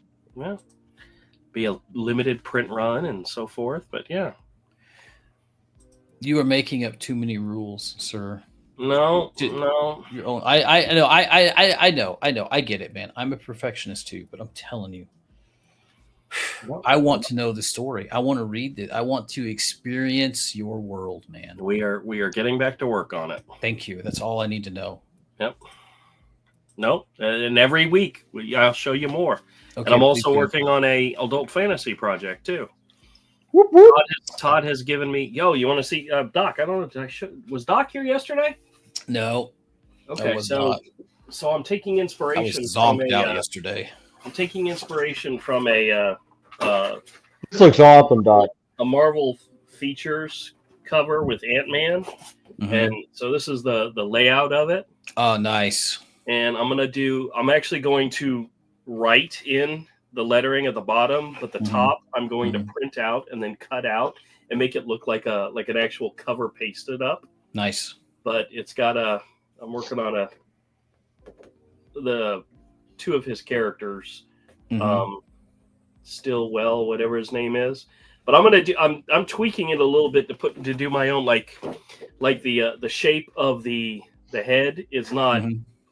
a circular bulb. It's kind of like goes out and back down. So I'm Mhm. doing Yeah. my own version Yeah. of it. I love it. I love it. I I love think it it. looks great, man. He's got the cute little smile and Mhm. and I may change. Originally, Ant-Man was like trying to get out of the bottle, so I just Mhm.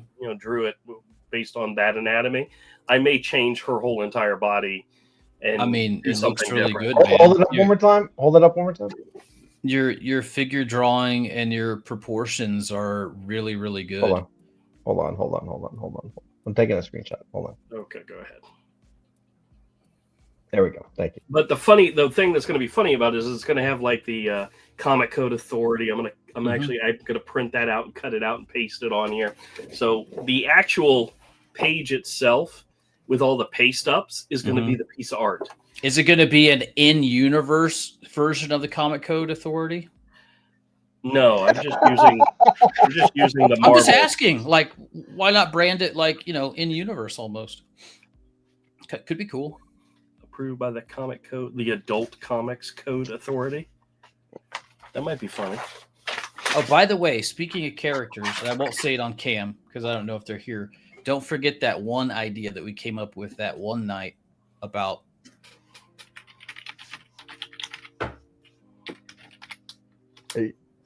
You sending it in chat or something? Yeah.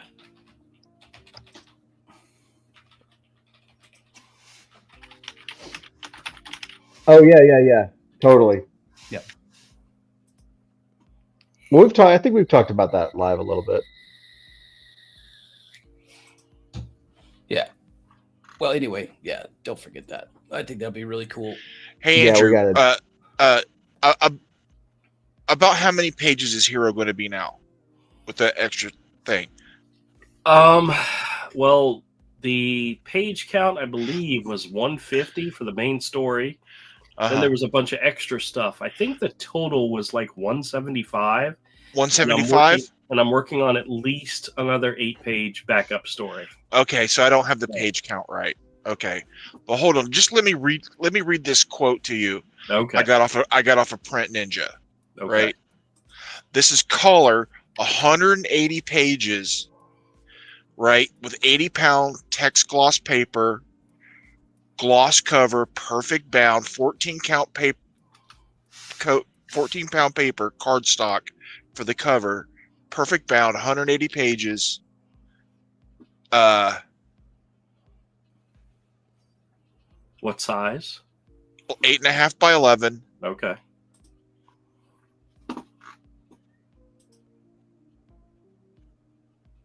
Let me see how many copies did I put down for it. Oh shit! I'll be right back. Hold on. Dang it, where's it at? It takes a minute what- to navigate. Yeah, it does. 100 copies, right? Comes out to $1,659.02. So 1,700. about 1,700 after 16 shipping. Yeah, so $17 a copy. $17 a copy. So you And that's sell a- it for 35. Yeah. He can absolutely do this in color. Well, we'll see. We'll see. It'll happen Hey. eventually. It's just Man, listen, we could, I tell you, look, we could go, we have all these friends in like Forgotten Runes and cool fantasy like type universes like that. We can be like, hey, check out our bro Drew, and look at this stuff. Do you guys want to be part of this universe too? And they'd be like, fuck yes. Please take my money and hurry the fuck up so we can read it. They have their and then we worked the deals with them that got their shit on like Walmart.com and Amazon, where they're now shipping their trade in these retailers like that, and merchandising and all the other weird shit that Forgotten Runes does. It would be a collaborative partnership made in heaven, and I guarantee you that there are a lot of people out there that would give you money now because you already have such a breadth of work to get that like actually done and shipped, and learn about your storytelling and your world. well, honestly, once book 1 is done, everything else will start flowing a lot quicker. Okay, yeah, I'm not trying to shame you. I'm just trying to tell really- you like that there is like just a wealth of opportunity to actually do it in color, do it the way you want to do it, form a quick fan base, and like actually like very quickly have people love and appreciate this. Looking at I an love you, old Drew, one. and I'm honestly just being supportive, even though I'm stern. I'm looking at an old image and I'm like, his head's way too big. I need to redraw that whole thing. Yeah, you're crazy, man. Yeah, I know. I know. You could just digitally edit that one image and make the head slightly smaller. Also true.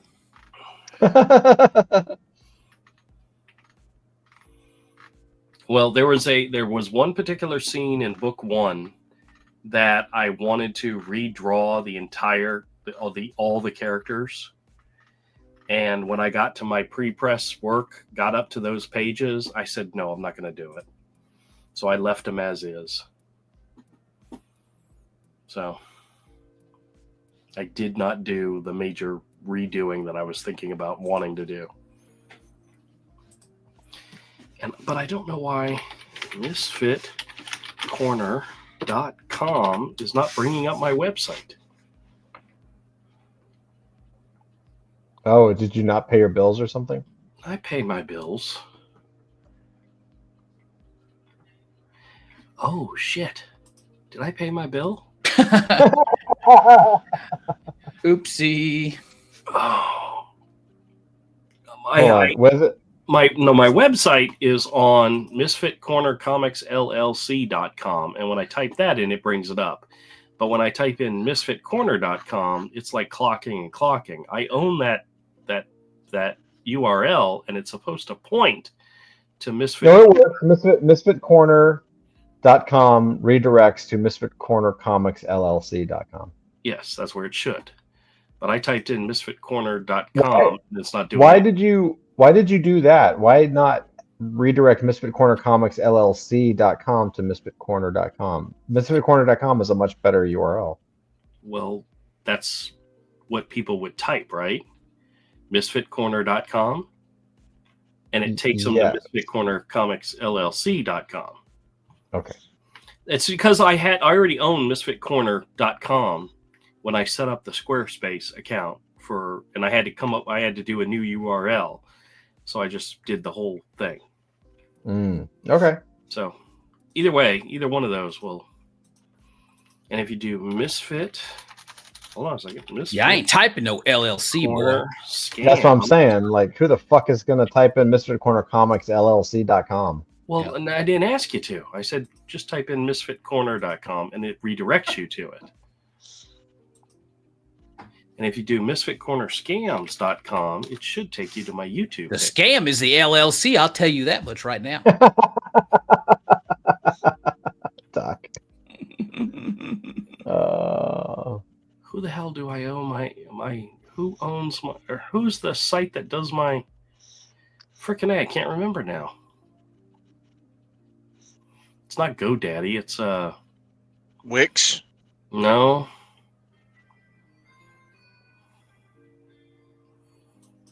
Crap. I forgot. Some of the artists that you've had draw Hero is really good. Scott McMahon is fucking awesome. And those are old too. Yeah, I know. I've gotten like one new sketch in the last year, but it's not on the Some of these website. are really Hey good. Todd, Yeah. sorry, Yeah. Drew, your Yes. your host is Squarespace. Well, Squarespace for Misfit Corner LLC, Misfit Corner Comics LLC, but the other one, it's not. It's So you want to know who's your domain registrar? for misfitcorner.com. Yeah. All right, stand by. Let me look it up. I'm doing let me do a who is look. Okay. I wish I could draw. I can, but Oh, That's misfitcorner.com. Yep. All right, stand by. It's right on the tip of my tongue. Well, we'll find out in a minute. is it a Twinkie? It's Misfit Corner, name servers, namesecure.com. Name secure. Yeah. There Okay. it is. All right. Yes, you're on name secure. Sorry, this is like what I do every day, and Okay. why I am desperate to change careers. I'm going to namesecure.com and see. Yeah, misfitcorner.com. It doesn't expire till April of 2026. Misfit Corner Comics, February of 2026. And Misfit Corner Scams, February of 2026. So I'm paid up. Why do these domains not go to where I told them I want them to go? They are. It's maybe your internet. I'm trying Mr. Corner right now, and it's hanging up. Yeah, see, I don't. It didn't hang for me. Maybe it's a Florida thing. Maybe that might be it. It thinks it's porn. It thinks it's foreign. Is that what you just said? Yeah. It popped up that it's not a secure connection for me. Oh, really? Okay. Oh, maybe it's your Your SSL. SSL. Yeah, let me. Actually, no, I can't. If I turn on my VPN set for Canada, is that going to kick me off the stream? I don't know. Well, I'll try it. I'll figure it. Let me try in a sec.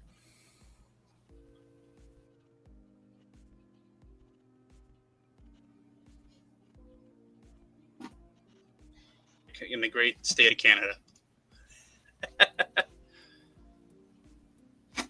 Yeah, it's your SSL, buddy. What's the MisfitCorner.com does not support your SSL certificate. Secure. It's what encrypts your site. That's probably why it's working for me, because I'm using Brave. If you guys are using Chrome or something like that, it won't. Yeah. Chrome, I think Chrome and maybe even Firefox That's won't. a Squarespace problem then, right? Because No. my site is on Squarespace. No, your site is on misfitcorner.com/misfitcorner LLC, but Misfit Corner. Well, Misfit Corner But here's the thing. Comics LLC is on Squarespace. That's where my website's at. Yeah, hold on, let me try that. That is that. And I was able to go to that just fine. It was Misfit Corner. Well, that's the thing. If you're just doing a redirect for misfitcorner.com, the LLC shouldn't matter because it should just repoint it automatically. Yeah. It worked fine for me. I don't know. Yeah, I would reach out to the your domain registrar and check the redirect, make sure it's working. There might be a setting off or something that changed. If I was a little more awake and a little more sober, I could do it for you for free. That's all right. That's all right. I know the site's up. I know it's working. You can see it. You just Yeah, that Florida porn law is probably like the most. It's probably the most grandstanding law out there, and that's saying a lot for Florida because it's literally like takes 2 seconds to get around. have they fixed it yet? Can I get to my porn now or not? Yeah, just download a VPN and tell it and set it for Canada or some other non-US country, and you'll be fine. When I try to go to it, it says we're sorry is unavailable in the state of Florida, so I can't even look at my porn. Well, that's the thing. If it thinks you're from the state of Canada, you can watch it. You can watch all the transsexual furry fetish furry BDSM fetish porn. Just get yourself like a German VPN and start checking out all that Czechoslovakian porn. No, it just means I got to go to Instagram and watch try-on models. That's it. I was going to suggest that to Romel. Lingerie and bathing suit try-on models. Yeah. Man. Well, there's some really cute cosplay models out there. There are some very cute cosplay models. Yeah. Quite a few. Yeah, I don't know how that got into my feed. I don't look for cosplay models. No, you totally, never, ever. Nope. The algorithm knows exactly what to do, except in your case. Hey, by the way, you know how when you go to Instagram and you had Instagram on your phone, and you pull up the search or the eyeglass thing where it's nothing but cosplay models, and I'm like, I'm not following a single one of these people, but they're what's pop because I like comics, I like news, and I like art. And for some reason, those all like cosplay it's crazy. I don't think I follow a single cosplayer. Hey, by the way, not to change the subject, I just realized, has anyone seen the Jerry Springer documentary on Netflix? No, but I saw someone comment that they had watched it and said they felt like they needed to take a shower afterwards. Yeah, I kind of felt that way when I watched Really? it. Yeah, it's apparently it's who'd have thunk that that Jerry Springer show was actually pretty scuzzy behind the scenes. Ooh, Elastic Girl. Tell me some secrets. Well, basically they would. Well, I haven't seen all of it. The bits I saw, they recruited something like 90% of their contestants from this relatively small area between Kentucky, Ohio, and some other, maybe Indiana. Basically what was that? I don't know. All right, so they recruited their people from this fairly defined what they call the Springer Triangle is this area between Kentucky in Kentucky, Tennessee, and Ohio, and they would literally pick people whose lives are quite literally falling apart, who really thought remember this was the '90s, so we were a little more naive back then. That their lives could be made better by going on the show, and only when they showed up as one point of the audience, they realized they'd basically been brought there to be humiliated. And the thing that really bothered me is that they were told, and these were like not rich people, and they were told that if they didn't complete the show, they wouldn't get their plane ticket back home, so they'd be stuck in Chicago. So, yeah, that was pretty scuzzy. And then there was a case where like one of their contestants actually committed suicide, and they did nothing to stop it, even though they saw it coming. And apparently Jerry Springer himself, he did not want to go down. He didn't really. Well, he did it, but he wasn't like originally he didn't want to go down that route of being like, basically being the Jerry Springer we all know and love. He wanted to be like a serious talk show. So apparently they got the guy. He was like mayor of Springfield, and he was like, and he wanted to be like an actual. He wanted to run for Congress. Yeah. So it was that's why he did it. It was a way to raise his profile. But once you become known for like basically like having like sprawling hillbillies on your show every day for paying for a prostitute with a check, which is what he did. Yeah, and that too. And yeah, you're not getting elected. I mean, well, maybe you are, but some states, some congressional districts, they like people who are wacky because they figure, what difference does it make? His show at the beginning, I remember it, was a lot more sane. Yeah, it was like he wanted to be like Phil Donahue, but just didn't. And then the first time something happened, it went viral. The marketers and the whatever, the syndicators or whatever, they saw the opportunity and they turned it up to 11. And he went with like that's the thing though. I mean, there already was a Phil Donahue, and there's only one Oprah, so.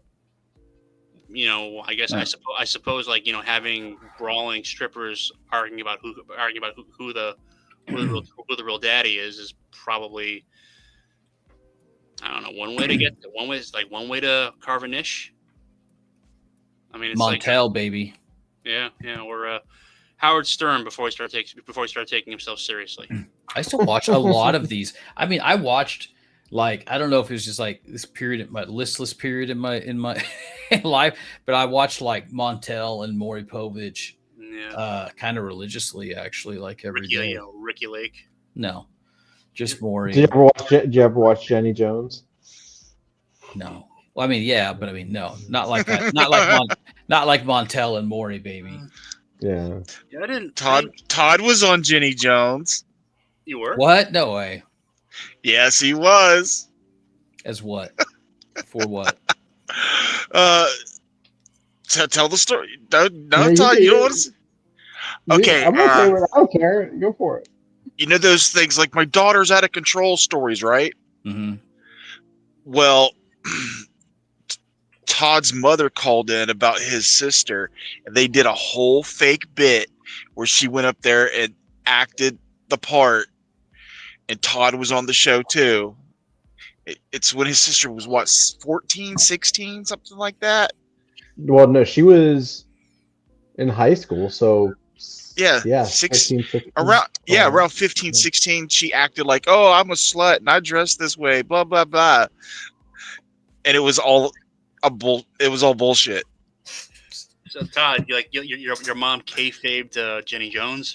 100%. That's awesome. Here, I'll show you. She was. The thing is that she was so popular, they wanted to bring her back, and she wouldn't. They had to bring back somebody else from the episode. Yeah, they called up late, like months later, and said they wanted to give us an award for like best of or whatever. We were like one of the top. Dude, your mom sounds awesome. Martha's insane. She's pretty nuts. Yeah. Hold on. I'll show you a couple stills. Let's see. All right. I thought about, to be totally fair, I actually thought about making this an ordinal collection. Oh my god, that would be funny. So I got. That's your sister? Yeah, that's my sister. Oh god, Liz was so cute.